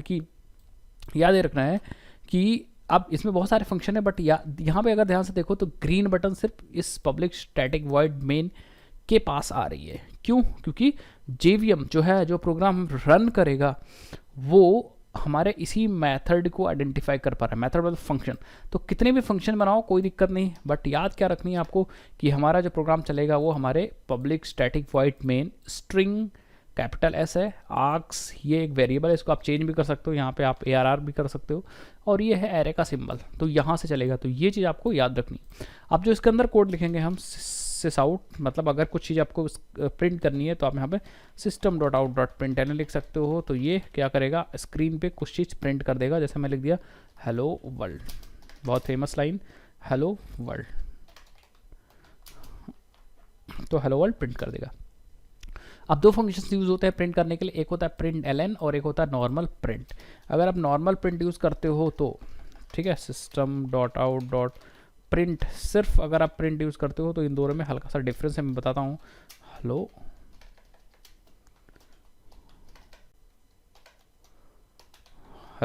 वर्ल्ड, तो इन दोनों में डिफरेंस क्या है? अगर आप सिर्फ प्रिंट लिखोगे तो प्रिंट क्या करता है, जो इस चीज़ को तो प्रिंट कर देगा जो भी आप पास करोगे, बट लाइन को चेंज नहीं करेगा। दैट मीन इसके बाद अगर कोई नेक्स्ट चीज़ प्रिंट करते हो तो सेम लाइन में उसी लाइन में आएगी।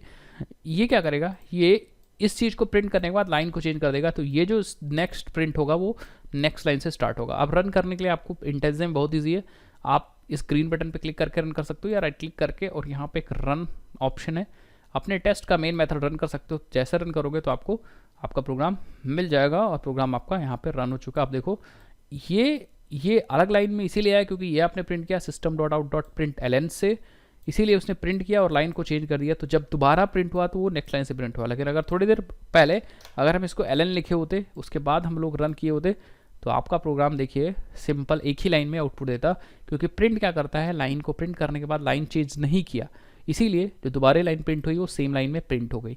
आई होप आपको समझ में आया होगा। मेन मेथड इसलिए हम लोग लिख रहे हैं क्योंकि JVM हमारे प्रोग्राम का स्टार्टिंग पॉइंट, हमारे इस क्लास का स्टार्टिंग पॉइंट यही मानता है और यहीं से प्रोग्राम स्टार्ट करता है, इसलिए हम लोग मेन मेथड बनाते हैं। इसको आपको एज इट इज़ लिखोगे तो ज़्यादा बढ़िया रहेगा। किसको, इस मेन मेथड को आप एज इट इज़ लिखोगे तो ज़्यादा सही रहेगा। कुछ सिंटेक्स हैं, कुछ लीनियंसी है JVM की भी जो चल जाती है, बट कोशिश करो आप ऐसे ही चीज़ें लिखो तो ज़्यादा बेटर है। तो यही ऐसे ही हमारा पहला प्रोग्राम होता है। कुछ लोग सोच रहे हैं कि डायरेक्ट सर क्या हम डायरेक्ट रन करते हैं तो हमारा कंपाइलेशन और प्रोसेस क्या है, तो सबसे पहले प्रोग्राम कंपाइल होता है, उसके बाद ही प्रोग्राम रन होता है। ये चीज़ आपको याद रखना होगा। तो ये क्या करता है, इंटेल से बिहाइंड द सीन सारी चीज़ें कर देता है, आपको नहीं करना है। बट जब आप नोटपैड से करोगे तो आपको कंपाइल एंड एग्जीक्यूट कंपाइलर की हेल्प से कंपाइल करना पड़ेगा, देन क्लास फाइल जनरेट होगी एंड देन हमें रन करना होगा अपने इंटरप्रेटर की हेल्प से, JVM की हेल्प से। सो आई होप फर्स्ट प्रोग्राम समझ में आया होगा। नेक्स्ट हम लोग बढ़ते हैं अपने नेक्स्ट सेक्शन में, वो देखते हैं अगला कौन सा सेक्शन है और हम लोग कैसे उसको मास्टरी हासिल कर सकते हैं। तो गाइज अब बात आती है कि कैसे हम लोग अपने प्रोग्राम में डेटा को स्टोर करेंगे। अब डेटा को स्टोर करने का मतलब क्या होता है, तो हमारे पास बहुत सारी वैल्यूज़ होती हैं। जैसे सपोज़ किसी का नाम है, वो एक स्ट्रिंग टाइप की वैल्यू होती है और उसको हम लोग ऐसे रिप्रेजेंट करते हैं। जैसे हमने ले लिया है यहाँ किसी का नाम राम सिंह, ठीक है, ये स्ट्रिंग वैल्यू है। हमको किसी के मार्क्स स्टोर करने, सपोज 90% मार्क्स आए तो ये 90 भी एक वैल्यू हो गई। इसी तरह से अगर कोई कैरेक्टर है तो वो भी एक वैल्यू हो गया। दैट मीन्स हमारे पास अलग अलग तरह की वैल्यूज़ हैं और इन्हीं को हम लोग डेटा बोलते हैं। ठीक है, डेटा मतलब अलग अलग तरह की वैल्यूज़ हैं, वो स्ट्रिंग भी हो सकती है, डबल भी हो सकती है, फ्लोट भी हो सकती है। डबल मतलब कोई ऐसे वैल्यूज़ ले लिया, ठीक है, अलग अलग तरह टाइप की वैल्यूज़ हो सकती हैं, यही हमारा डेटा होता है। ठीक है, इंपॉर्टेंट चीज़ जिसको हम लोग कहीं ना कहीं स्टोर करें एंड देन उसको यूज़ करें। तो अब प्रोग्राम के अंदर हम लोग डेटा को स्टोर कैसे करेंगे, मतलब कैसे हम लोग डेटा स्टोर कर सकते हैं। तो डेटा को स्टोर करने के लिए हमारे पास वेरिएबल्स यूज़ होते हैं। क्या यूज़ होते हैं? वेरिएबल्स यूज़ होते हैं। वेरिएबल की हेल्प से हम लोग अपने प्रोग्राम में अंदर डेटा रख सकते हैं। इसको हम लोग और समझाते हैं। आप ऐसा समझिए, वेरिएबल एक बॉटल है या एक कटोरा है, जिसको हम लोग हिंदी बोलेंगे वेरिएबल इज़ अ कटोरा। ठीक है, एक कटोरा है ये, एंड इसके अंदर हम लोग कोई डेटा रख सकते हैं। कंटेनर इसको हम लोग बोलते हैं, ये कंटेनर है जिसके हम लोग अंदर कोई डेटा रख सकते हैं। सपोज इस कंटेनर का नाम है माई वेयर, इस कंटेनर का नाम है माई वेयर, या लिख देते हैं माई बास्केट। ठीक है, तो ये माई बास्केट नाम से एक कटोरा है, इसके अंदर आप कुछ स्टोर कर सकते हो। जैसे हमने इसके अंदर स्टोर कर दिया है 456। तो ये एक कटोरा है जिसके अंदर हमारा 456 आ गया है। एग्जैक्टली यही हमारा वेरिएबल है। प्रोग्राम के अंदर वेरिएबल क्या होता है, अपने अंदर कोई वैल्यू को स्टोर करता है। तो जावा प्रोग्रामिंग लैंग्वेज में वेरिएबल्स को बनाने के तरीके क्या है भाई, सबसे पहले ध्यान से देखिए आप वेरिएबल कैसे बना सकते हो। सबसे पहले वेरिएबल को क्रिएट करने के लिए आपको सबसे पहले उसका टाइप सोचना पड़ेगा, दैट मीन्स डेटा टाइप सोचना पड़ेगा। अब ये डेटा टाइप होता क्या है, अगर आपको नहीं समझ में आ रहा है तो मैं आपको बताता हूँ कि डेटा टाइप होता क्या है। ठीक है, सबसे पहले आपको ये सोचना पड़ेगा, जैसे आपको एक कटोरा या कंटेनर बनाना है, दिस कंटेनर, तो अगर कंटेनर बनाना है तो आपको ये सोचना पड़ेगा कंटेनर में आप रखोगे क्या, और रखोगे क्या वही आपका डेटा टाइप है। जैसे इस कंटेनर के अंदर आपको इंटीजर टाइप की वैल्यूज रखनी है, तो आप समझ जाइए कि उसके अंदर हम लोग को इंटीजर रखनी है, तो हमारा डेटा टाइप इंट होगा। परफेक्ट। अगर आपको उसके अंदर नाम्स रखने हैं तो आप समझ जाइए कि हमें नाम रखने हैं, इसका मतलब वो स्ट्रिंग होगा। नाम जो स्ट्रिंग टाइप की वैल्यू होती है तो नाम स्ट्रिंग होगा। अगर उसके अंदर पॉइंट की वैल्यूज रखनी है तो आप समझ जाइए कि वो डबल होगा, फ्लोट होगा। ठीक है, तो सबसे पहले आपको सोचना है कि उस कंटेनर के अंदर, उस कटोरे के अंदर रखोगे क्या। उसके बाद आपको उस वेरिएबल का नाम सोचना है।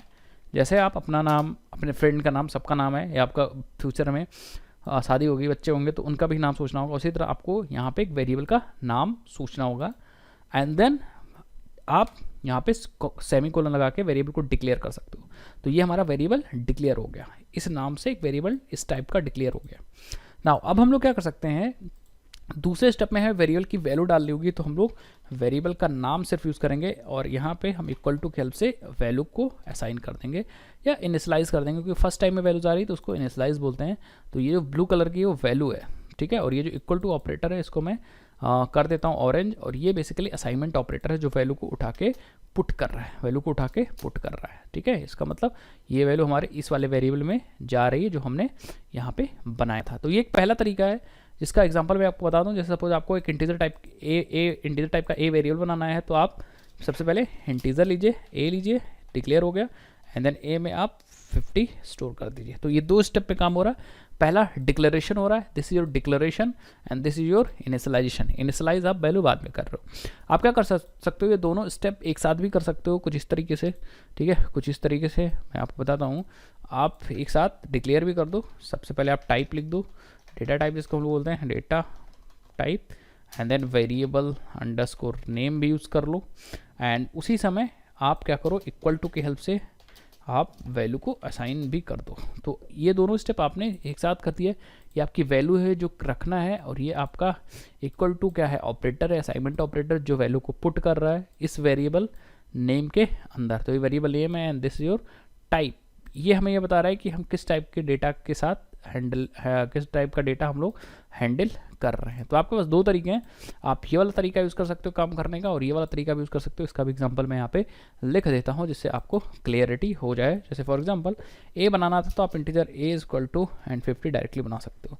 अगर किसी का नाम स्टोर करना होता तो आप यहाँ पे किसी का नाम बहुत आसानी से कर सकते हैं, क्योंकि नाम हमें स्ट्रिंग टाइप की वैल्यू होती है। तो आप यहाँ स्ट्रिंग नेम इक्वल टू, और किसी का नाम जैसे जॉन लेना है तो आप यहाँ पे जॉन बहुत आसानी से यूज़ कर सकते हो। इस तरीके से हम लोग वेरिएबल्स बनाते हैं, एंड लेटर हम लोग वेरिएबल को यूज़ कर सकते हैं। वेरिएबल का फ़ायदा क्या है, वेरिएबल के अंदर वैल्यू रख सकते हैं और दैट वैल्यू कैन वेरी, वो वैल्यू वेरी भी कर सकती है। Value of variables can very, ठीक है, कैन वेरी या कैन बी चेंज्ड। ठीक है, जैसे हमारा प्रोग्राम एग्जीक्यूट होगा या हम लोग कोड लिखेंगे तो हम लोग वेरिएबल को डिक्लेयर करने के बाद वेरिएबल की वैल्यू को आसानी से चेंज भी कर सकते हैं, इसीलिए इसका नाम है वेरिएबल। वेरी करेगी, इनकी वैल्यूज़ को वेरी कर सकती है।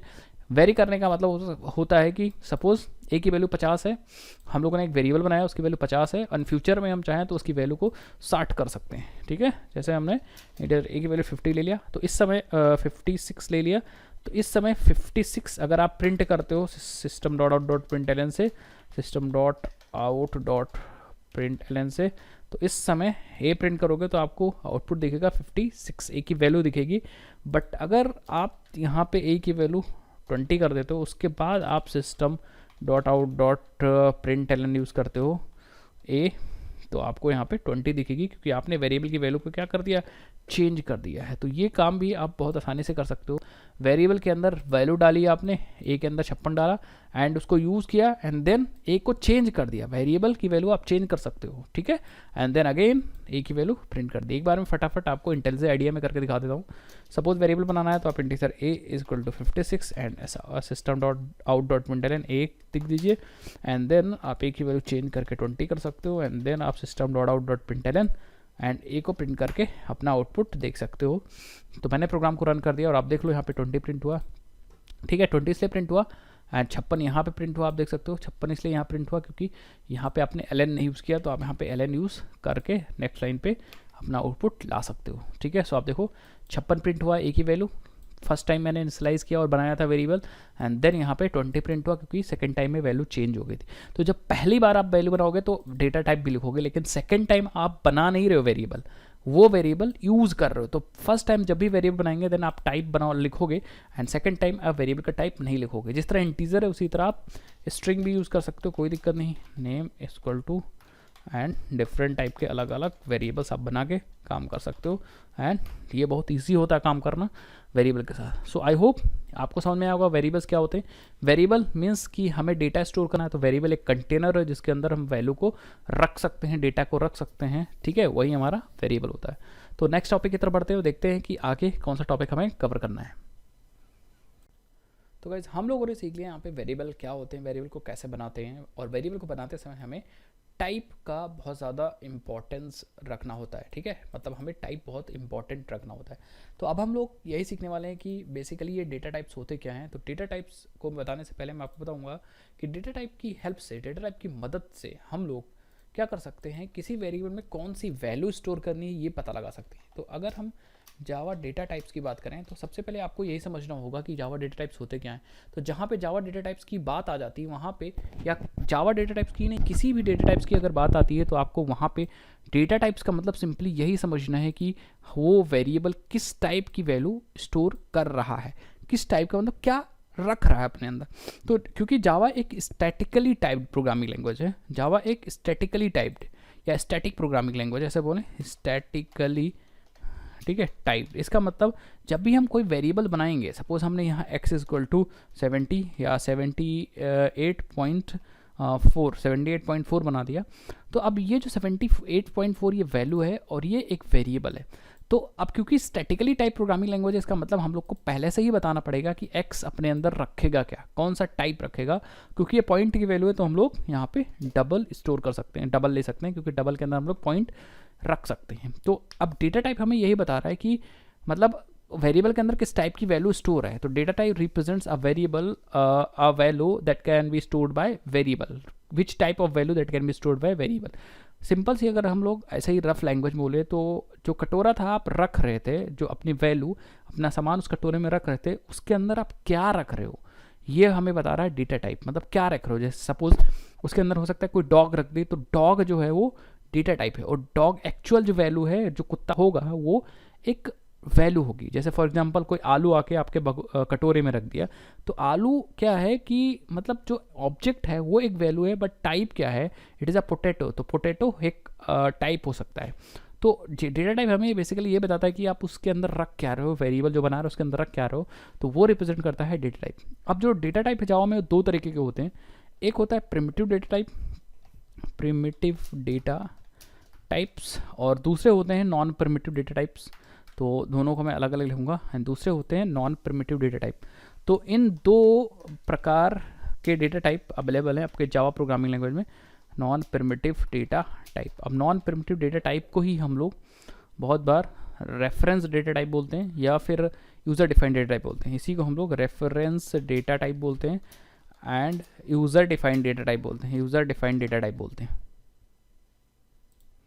तो इन्हीं रेफरेंस डेटा टाइप को हम लोग यूज़र डिफाइंड डेटा टाइप भी बोलते हैं, यूज़र डिफाइंड डेटा टाइप भी बोलते हैं। तो यूज़र डिफाइंड डेटा टाइप अलग अलग डेटा टाइप है।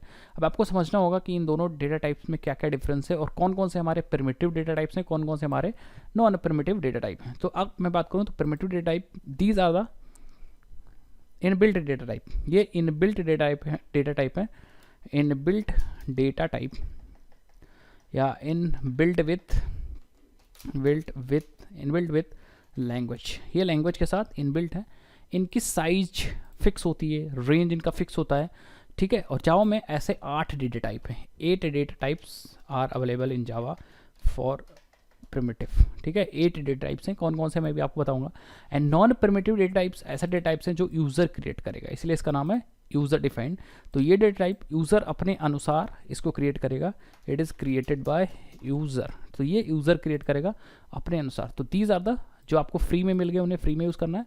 एंड ये created by user, non primitive data type user create करेगा। लेकिन कुछ डेटा टाइप्स जावा ने हमें बना के दिए हैं, मतलब प्रोग्रामर ने, यूज़र ने ही हमें बना के दे दिए हैं। सपोज ये स्ट्रिंग है, इसको हम लोग मिल गया है फ्री में, लेकिन यूज़र ने बनाया है, लैंग्वेज के साथ नहीं इनबिल्ट है, ठीक है। एरेज ऐसा करके बहुत सारे डेटा टाइप्स हैं, लिस्ट वगैरह है, तो ऐसे करके बहुत सारे डेटा टाइप्स हैं जो आपको फ्री में मिल गए हैं। तो ये एक्सेट्रा मैं लिखना चाहूँगा क्योंकि ऐसे बहुत सारे डेटा टाइप हैं। एंड हम लोग भी डेटा टाइप अपनी क्रिएट कर सकते हैं। जब मैं ऊप्स की वीडियो अपलोड करूँगा तो वहाँ पे मैं आपको बताऊँगा क्लास एंड ऑब्जेक्ट की हेल्प से चीज़ें क्रिएट की जा सकती हैं, ठीक है। तो अब बात करते हैं प्रिमिटिव डेटा टाइप्स। तो हमारे पास 8 प्रिमिटिव डेटा टाइप्स हैं जो अवेलेबल है, मैं एक एक करके बताऊँगा, ठीक है। तो हमारे पास 8 प्रिमिटिव डेटा टाइप अवेलेबल हैं, ठीक है। तो बात करेंगे, सबसे पहला डेटा टाइप है वो बाइट है, बूलियन को मैं सबसे लास्ट में कवर करूँगा। बाइट है, शॉर्ट है, कैरेक्टर है, इंट है, लॉन्ग है, फ्लोट है और डबल है, एंड लास्ट मेरे अकॉर्डिंग फ्लोट है, ठीक है। मतलब मैं हमेशा फ्लोट को लास्ट तक कवर करता हूँ। तो अब आपको क्या क्या चीज़ समझना है, क्या क्या चीज़ नहीं समझना है, मैं आपको सारी चीज़ आपको यहाँ पे बताता हूँ, ठीक है। सबसे पहले जो बाइट टाइप का डेटा है, ये वाला डेटा, कौन सा, ये वाला डेटा, ठीक है। सो मैं बताता हूँ, ठीक है। इसको हम लोग हाईलाइटर ले लेते हैं, ये वाला डेटा है बाइट का, ठीक है। ये नॉर्मल वैल्यू को स्टोर करने के लिए, मतलब जैसे इंटीजर है, तो ये मैं 4 डेटा टाइप ऐसे बनाऊंगा जो नॉर्मल वैल्यू को स्टोर करने के लिए, एक बाइट वाला है, ठीक है, शॉर्ट वाला है, इंटीजर वाला है, लॉन्ग वाला है। ये नॉर्मल वैल्यूज़ को स्टोर करने के लिए, नॉर्मल का मतलब इंटीजर्स को स्टोर करने के लिए, इंटीजर्स 4, 5, 10, 11, 12। तो भैया 4 क्यों डेटा टाइप हैं, 4 क्यों हैं, एक क्यों नहीं है। तो इनकी साइज है, साइज का मतलब झोल जो कटोरा है, छोटे छोटे हैं या बड़े बड़े हैं, ऐसा बोलो, ऐसा बोल सकते हैं। इनकी साइज है, डिपेंड करता है वेरिएबल पे। अगर आप बाइट लगा दोगे तो उसकी जो साइज होगी वो 8 बिट्स की होंगी, इतनी ही रेंज होगी उसकी, ठीक है। तो उससे उसके ऊपर आप नहीं स्टोर कर सकते, ठीक है। तो अब हमको जब बड़ा डेटा टाइप यूज़ करना पड़ेगा, सपोज इसके अंदर तो आप 127 तक की वैल्यू रख सकते हो, तो अगर 200 रखना होगा देन आप क्या करोगे, देन आप सॉर्ट पे जाओगे। तो डेटा तो वही स्टोर होगा, बट थोड़ा सा बड़ा डेटा स्टोर होगा। जहाँ आप 8 बिट यूज़ कर रहे थे वहाँ आप 16 बिट यूज़ करोगे। 16 बिट मतलब 16 0 1 के कॉम्बिनेशंस, ठीक है। वो यहाँ से लेके यहाँ तक का जाएगा, कहाँ से कहाँ तक का जाएगा, यहाँ से लेके यहाँ तक का वो जाएगा, ठीक है। उससे भी बड़ा 32,767 तक का ही शॉर्ट में आएगा। अगर इससे ज़्यादा वैल्यू बढ़ रही है then you can go for integer. Integer में और ज़्यादा वैल्यू आप स्टोर कर सकते हो। जहाँ आप 16 बिट यूज़ कर रहे थे, जस्ट उसका डबल आप इसमें 32 बिट्स यूज़ कर पाओगे। 32 बिट्स मतलब यहाँ पे 4 बाइट का डेटा आप स्टोर कर सकते हो। और अगर फिर भी यहाँ इतने हाईएस्ट और लोएस्ट रेंज इतने के बाद अगर आपको और बड़ा चाहिए तो अब आप लॉन्ग यूज़ कर सकते हो, मतलब वो 64 बिट्स, मतलब 64 0 एंड 1 के कॉम्बिनेशन आप यहाँ पे यूज़ कर सकते हो। या इतना बड़ा डेटा स्टोर कर सकते हो, मतलब 1 2 3 4 5 6 7 8 9 10 12 13 14 15 16 17 18 19 20 डिजिट्स, लगभग 19-20 डिजिट आप स्टोर कर सकते हो लॉन्ग में, ठीक है। तो याद रखिएगा इंटीजर में 10 डिजिट तक का, 10 डिजिट के आसपास ही स्टोर हो पाएगी। लेकिन सपोज अगर आपके पास ऐसे रिक्वायरमेंट है कि 20 डिजिट से भी ज़्यादा जा रहा है, देन आपके पास और भी चीज़ें हैं जैसे बिग इंटीजर, ऑब्जेक्ट, देन आप नॉन प्रिमिटिव डेटा टाइप में जाओगे, ठीक है। तो नॉर्मल इंटीजर को यूज़ करने के लिए ये सारे डेटा टाइप यूज़ करोगे जो कि प्रिमिटिव टाइप के डेटा हैं। अब बात करते हैं पॉइंट वाले डेटा, कौन से टाइप्स आप यूज़ करोगे पॉइंट के लिए। तो पॉइंट टाइप को यूज़ करने के लिए हमारे पास 2 सबसे महत्वपूर्ण डेटा हैं जो है फ्लोट एंड डबल। ये यूज़ होता है पॉइंट के लिए, मतलब डेसिमल, फ्लोटिंग पॉइंट नंबर। यहाँ पे देख सकते हो फ्लोटिंग पॉइंट नंबर को स्टोर करने के लिए ये डेटा यूज़ होगा। और जो नॉर्मल इंटीजर थे उनकी जो डिफ़ॉल्ट वैल्यू थी 000 थी, बट इसकी 0.0 है डिफ़ॉल्ट वैल्यू, क्योंकि ये पॉइंट की वैल्यू है। तो बाय डिफ़ॉल्ट वैल्यू पॉइंट की 0.0 ही होती है, इसी तरह देखिए। और सब इन दोनों में से जो छोटा भाई वो फ्लोट है, 32 बिट लेगा और ये 64 बिट लेगा। अब आप देख सकते हो इसकी range up to 7 decimal digits and up to 16। तो पॉइंट के बाद अगर आपको 7 डिजिट लेनी है तो आप फ्लोट लो, और अगर पॉइंट के बाद अगर आपको 16 डेसिमल प्लेसेस लेने हैं तो आप क्या लो, डबल ले सकते हो। तो पॉइंट की बात हो गई, पॉइंट में आप डबल और फ्लोट यूज़ कर लो, कोई दिक्कत नहीं। ठीक है, अब बात करते हैं कि दो एक्स्ट्रा डेटा टाइप कौन से हैं। सबसे पहले बुलियन की बात करें तो बुलियन ट्रू फॉल्स के लिए अगर आपको सिर्फ ट्रू फॉल्स वैल्यू लेनी है तो आप ट्रू फॉल्स स्टोर करोगे किस में, आप बुलियन में स्टोर करोगे और ये साइज लेगा 1 बिट, या तो ट्रू होगा या फॉल्स होगा, बस और कुछ नहीं हो सकता, ट्रू और फॉल्स। ठीक है, कैरेक्टर में आप सिंगल कैरेक्टर स्टोर कर सकते हो, मतलब ABCDEF कोई भी एक कैरेक्टर स्टोर कर सकते हो। और जावा क्या है, दोनों सपोर्ट करता है। देखो, character representation of ASCII from 0 to 55, तो एस्काई के साथ साथ यूनिकोड कैरेक्टर सेट भी जावा सपोर्ट करता है, इसीलिए जावा 16 बिट्स यूज़ करता है, 2 बाइट की मेमोरी। कैरेक्टर जो जावा में है वो 2 बाइट की मेमोरी यूज़ करता है। और डिफ़ॉल्ट वैल्यू, बाय डिफ़ॉल्ट अगर आप कोई वैल्यू नहीं देते हो तो बुलियन में फॉल्स हो जाता है, और इसमें /u 4 बार 0 या /0 भी हो जाता है। ठीक है, तो ये रही सारे प्रिमिटिव टाइप की कहानी। नॉन प्रिमिटिव टाइप की कहानी तो मैं आपको बता ही चुका हूँ कि नॉन प्रिमिटिव डेटा टाइप ऐसे डेटा टाइप्स होते हैं जो यूज़र क्रिएट करता है। यूज़र कैसे क्रिएट करता है वो सब बात की कहानी है, अभी हम लोग डेटा टाइप समझ रहे थे। नेक्स्ट बात करते हैं कि मान लो अगर आपके पास एक डेटा टाइप है, उसको कन्वर्ट करना है दूसरी डेटा टाइप में, तो उसको हम लोग कैसे कन्वर्ट कर सकते हैं। तो गाइज अब बात करते हैं टाइप कास्टिंग क्या होती है। टाइप कास्टिंग समझने के लिए आपको डेटा टाइप समझना पड़ेगा, जो कि मैं ऑलरेडी समझा चुका हूँ। ठीक है, तो टाइप कास्टिंग, सपोज आपको एक डेटा टाइप की वैल्यू को दूसरे डेटा टाइप में कन्वर्ट करना पड़ जाता है। जब आप काम करते हो तो बहुत सारी चीज़ें इधर से उधर ले जाना, उधर से इधर ले आना, मतलब अलग अलग तरीके की चीज़ें होती रहती हैं, और ये चीज़ याद रखिएगा। ठीक है, तो यहाँ पे सपोज आपके पास एक इंटीजर डेटा टाइप है और उसको कन्वर्ट करके डबल में ले जाना है, तो ये जो कन्वर्जन का प्रोसेस होगा इसी को हम लोग टाइप कास्टिंग बोलते हैं। मैं आपको यहाँ पे एक डायग्राम के थ्रू समझाता हूँ। सपोज आपके पास यहाँ एक वेरिएबल है, this is one single variable containing integer value. ठीक है, तो यहाँ पे इंटीजर a इक्वल टू 5 है, एंड इंटीजर की वैल्यू है इसके अंदर। इस वैल्यू को, इंटीजर की वैल्यू है, इस वैल्यू को आपको ले जाना है दूसरे वेरिएबल में, मतलब इस वैल्यू को सिंपली कन्वर्ट करना है आपको डबल में। दैट मीन्स हम चाहते हैं कि ये a जो 5 है, वो इंटीजर की जो वैल्यू है, ये वाली 5 वैल्यू इंटीजर की वैल्यू थी, ये कन्वर्ट होकर डबल में आ जाए। इसका मतलब ये बन जाए 5.0। ऑब्वियसली बात, डबल में आएगी तो पॉइंट की वैल्यू 0.0 बन जाएगी। सो ये जो प्रोसेस है कन्वर्जन का, इसी प्रोसेस को हम लोग बोलते हैं टाइप कास्टिंग। क्या बोलते हैं? Type casting. और ये 2 तरह की हो सकती हैं, टाइप कास्टिंग या टाइप कोरिजन, टाइप कन्वर्जन। ठीक है, बहुत सारी चीज़ें इसका नाम है। ठीक है, ये 2 तरह की होती हैं। आप ध्यान से देखिए क्या है। ठीक है, अब ऐसे कन्वर्जन्स जो ऑटोमेटिकली होंगे, ऐसे कन्वर्जन्स जो ऑटोमेटिकली होंगे। ठीक है, तो 2 तरह के जो ऑटोमेटिकली होंगे, अपने आप हो जाएंगे। बहुत सारे ऐसे कन्वर्ज होंगे जो अपने आप हो जाएंगे, उनको हम लोग बोलते हैं इम्प्लिसिट डेटा या इम्प्लिसिट टाइप कास्टिंग। ठीक है, ऑटोमेटिक। और ऐसे कन्वर्जन्स जो फोर्सफुली हम लोग करेंगे, ये ऑटोमेटिकली बाय JVM या JRE ऐसा बोल सकते हैं। ऑटोमेटिकली बाय JVM ने कर दिया था, ऑटोमेटिकली बाय JVM ने कर दिया था। एंड जो हम लोग करेंगे फोर्सफुली या manually by programmer, forcefully by programmer, वो है हमारा एक्सप्लिसिट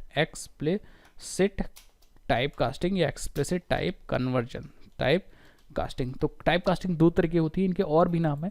जैसे जो फोर्सफुल होगा, ऑब्वियसली बात है, फोर्सफुल कब होगा ये तो मैं बता रहा हूँ, बट आपको ये चीज़ समझने की ज़रूरत है। जो ऑटोमेटिकली होगा उसको हम लोग बोलेंगे क्या, उसको हम लोग बोलेंगे इम्प्लिसिट टाइप कास्टिंग। और जो फोर्सफुल होगा या फोर्सफुली बाय प्रोग्रामर जो करेगा, उसे हम लोग बोलेंगे एक्सप्लिसिट टाइप कास्टिंग। तो अब मैं आपको दिखाता हूँ। जैसे फॉर एग्जांपल अगर आपके पास यहाँ पे वैल्यू है integer i is equal to 50, ये इंटीजर की वैल्यू है, और इस i को हमें डबल में कन्वर्ट करना है। किस में कन्वर्ट करना है? डबल में कन्वर्ट करना है। तो आपको कुछ नहीं करना है, ये ऑटोमेटिकली हो जाएगा। आप ऐसे डबल d लिखिए और d में i रख दीजिए, बस ये ऑटोमेटिकली हो गया। अब आप दोनों वैल्यू को आप देख सकते हो, i को भी देख सकते हो और साथ ही साथ में आप d को भी देख सकते हो। तो अब आपको दोनों वैल्यू मिल जाएंगे, i में 50 मिल जाएगा और d में आपको 50.0 मिल जाएगा और i में 50 मिल जाएगा। तो ये जो कन्वर्जन था, इसमें आपने कुछ एक्स्ट्रा थोड़ी ना किया है। इसमें क्या किया है? इसमें तो आपने सिर्फ वैल्यू को असाइन किया है, इसमें कुछ नया नहीं किया, एक्स्ट्रा नहीं किया। So this conversion is automatically done by your compiler. कभी भी डन हो रहा है कंपाइलर के द्वारा या JVM के द्वारा, तो वो हमारा होता है कौन सा? वो हमारा होता है इम्प्लिसिट। ये ऑटोमेटिकली था, इम्प्लिसिट था। अगर हम लोग ऐसा कन्वर्जन करते हैं जो ऑटोमेटिकली नहीं होता है, जैसे फॉर एग्जांपल अगर हमारे पास डबल की वैल्यू थी, double my val is equal to ऐसे करके मैंने एक वैल्यू बना दी, ये डबल की वैल्यू है, पॉइंट की वैल्यू है डबल की है। अब हमें क्या करना है, अगर ठीक है, अब हमें इसको इंटीजर में कन्वर्ट करना है। तो अगर मैं यहाँ इंटीजर लिखूँ माई इंट और यहाँ पे हम लोग माई वैल को असाइन करने की कोशिश करें तो ये नहीं होगा, एरर आएगी। ठीक है, ये एरर आएगी, ये कह रहा है कि डबल को हम लोग इंटीजर में नहीं असाइन कर सकते। दैट मीन्स ये चीज़ ऑटोमेटिकली नहीं हो सकती है। इसका मतलब ये ऑटोमेटिक कन्वर्जन नहीं होगा, ये हमारा फोर्सफुल कन्वर्जन होगा और आपको खुद करना पड़ेगा। तो अब आपको यहाँ इससे पहले आना पड़ेगा और बताना पड़ेगा कि आप किस में कन्वर्ट करना चाह रहे हो। तो मैं कहूँगा इंटीजर में कन्वर्ट करना चाह रहा हूँ। तो ये वर्ड आपको अलग से लिखना पड़ा, इसका मतलब आपने किया जानबूझ के, तो इसीलिए ये फोर्सफुल कन्वर्जन हो जाएगा। एंड अब आप दोनों वैल्यू देख सकते हो, माई वैल भी एंड माई इंट भी। तो हम ऐसा आउट कर देंगे माई इंट भी। तो ये होता है फोर्सफुल कन्वर्जन। तो मैंने रन कर दिया, अभी आपको यहाँ पे दिख जाएगा। सो देखोगे तो यहाँ पे आप देखो 34.4 आ गया इसकी वैल्यू माई वैल की, और माई इंट की वैल्यू आ गई 34। आप ट्रिक बताते हैं कब कब फोर्सफुल कन्वर्जन होता है और कब कब हमारा ऑटोमेटिक कन्वर्जन होता है। तो कोई अगर आपके पास वैल्यू है, देखिए आपके पास कोई वैल्यू है, दो वैल्यूज़ हैं, ठीक है, कोई वैल्यू है, एग्जांपल ले लेते हैं हम लोग, एग्जांपल ले लेते हैं। आपके पास 40 है, इसका मतलब आपके पास यहाँ पे इंटीजर टाइप की वैल्यू है, इंटीजर टाइप की वैल्यू है, और आपको जाना है डबल में, आपको जाना है डबल में। ठीक है, यहाँ से इंटीजर को डबल में जाना है। लेकिन आपको यहाँ पे ध्यान से देखना है एक चीज़ कि अगर 40 जो वैल्यू है, क्या हम इस जो कन्वर्जन करेंगे उसमें इस वैल्यू में कोई लॉस हो रहा है कि नहीं हो रहा है। अगर कोई वैल्यू लॉस हो रही हुई, लॉस में जा रहे हो आप, मतलब कम हो रही वैल्यू, इसका मतलब वो फोर्सफुल कन्वर्जन होगा, ये चीज़ याद रखिएगा हमेशा। और अगर लॉस नहीं हो रहा होगा तो वो ऑटोमेटिक जेवीएम कर देगा। वैल्यू घट रही होगी तो हमें करना पड़ेगा, वैल्यू में कोई फ़र्क नहीं पड़ रहा होगा, कुछ ऐड हो रहा होगा तो जेवीएम कर देगा। जैसे फॉर एग्जांपल अगर आपके पास 40 है, इस 40 को अगर आप डबल में कन्वर्ट कर दोगे तो ये 40.0 आ जाएगा, 40.0 आ जाएगा। अब इस 40.0 में कुछ गया नहीं है, कुछ लॉस नहीं हुआ है, बल्कि पॉइंट के बाद की वैल्यू आ गई है, तो ये ऑटोमेटिक कन्वर्जन होगा, ऑटोमेटिक कन्वर्जन होगा। लेकिन अगर इसी का उल्टा होता, सपोज आपके पास कोई डबल वैल्यू होती, यहाँ पे आपके पास होता 41 पॉइंट ऐसे करके, अब आप अगर इसको कन्वर्ट करते इंटीजर में तो लॉस होता डेटा। कैसे लॉस होता आप देखिए, यहाँ पे ये 41 बन जाता, तो 0.63 लॉस हो गया। इसका मतलब जब आप इधर से इधर को आएंगे तो डेटा लॉस हो जाएगा, और ये हमारा हो जाएगा फोर्सफुल कन्वर्जन, फोर्सफुल कन्वर्जन। और ये था हमारा automatic conversion, that is implicit conversion, automatic conversion, automatic conversion. ठीक है, तो ये चीज़ आपको ध्यान रखना है, जब भी कन्वर्जन के वक्त जिस डेटा टाइप से जिस डेटा टाइप में आप जा रहे हो, अगर वहाँ पे लॉस होने के चांसेस हैं तो वो ऑटोमेटिक नहीं होगा, ये चीज़ याद रखिएगा, फोर्सफुल होगा। और अगर चांसेस नहीं है तो वो ऑटोमेटिक हो जाएगा। अब आपको क्या करना है, वीडियो कैसी लग रही है कमेंट सेक्शन में ज़रूर बताइए। लाइक अभी तक नहीं किया तो लाइक ज़रूर ठोक दीजिए, और सब्सक्राइब नहीं किया तो भाई ठोक दो जल्दी से, क्योंकि हम ऐसे वीडियोस लाते रहते हैं। और आपको क्या करना है, इस ऑटोमेटिक या इम्प्लिसिट टाइप कास्टिंग और एक्सप्लिसिट टाइप कास्टिंग के एक एक नाम और हैं। तो आपको क्या करना है, सर्च नाम को सर्च करना है और कमेंट सेक्शन में बताना है कि इसको हम लोग क्या कहते हैं, नाम, इसका नाम क्या है। हालांकि मैं बता दूंगा बाद में, बट इसका नाम क्या है ये आपको सर्च करके बताना है। इसका और भी एक दो नाम है, वो आपको कमेंट सेक्शन में बताना है। चलिए अब हम लोग अगले सेक्शन में चलते हैं। हमने कवर कर दिया है टाइप कास्टिंग, एंड देन हम लोग देखते हैं क्या अगला सेक्शन है हम लोग का। तो गाइज अब बात करते हैं कि जावा में ऑपरेटर्स क्या होते हैं, और जावा में ही नहीं किसी भी प्रोग्रामिंग लैंग्वेज में ऑपरेटर्स क्या होते हैं। हो सकता है किसी प्रोग्रामिंग लैंग्वेज में कम ऑपरेटर हों थोड़े, किसी प्रोग्रामिंग में थोड़े ज़्यादा हों, किसी प्रोग्रामिंग के थोड़ा डिफरेंट टाइप के ऑपरेटर्स हों, ठीक है। बट ऑपरेटर सारे प्रोग्रामिंग लैंग्वेज में होते हैं, क्योंकि इन्हीं ऑपरेटर की हेल्प से हम लोग ऑपरेशंस परफॉर्म करते हैं। ऑपरेशन मतलब जैसे फॉर एग्जांपल आपके पास दो वैल्यूज़ है, 3 + 5 आप कर रहे हो, तो इसका जो रिजल्ट होगा वो आएगा, सपोज 3 5 3 8 करोगे तो 8 आएगा। तो अब ये जो ऑपरेशन हो रहा है वो, ये देखिए जो ऑपरेशन हो रहा है मतलब अर्थमेटिक ऑपरेशन हो रहा है, प्लस हो रहा है दोनों के बीच में। तो ये जो प्लस है वो ऑपरेशन हमारा कर रहा है, तो जो ऑपरेशन करता है उनको हम लोग ऑपरेटर बोलते हैं। So this plus is operator. इस केस में हमारा ये है ऑपरेटर, यहाँ पे मैं लिख सकता हूँ ऑपरेटर, और इसमें दो ऑपरेंड्स हैं। कौन? दो ऑपरेंड्स हैं, ये ऑपरेंड हो गया, ऑपरेंड हो गया, और ये ऑपरेंड हो गया। तो जो ऑपरेशन कर रहा होता है उसको हम लोग ऑपरेटर बोलते हैं, जो ऑपरेशन कर रहा होता है उसको ऑपरेटर बोलते हैं, और जिस पे ऑपरेशन हो रहा होता है उसको हम लोग ऑपरेंड बोलते हैं। ये चीज़ आपको समझने की ज़रूरत है, ठीक है।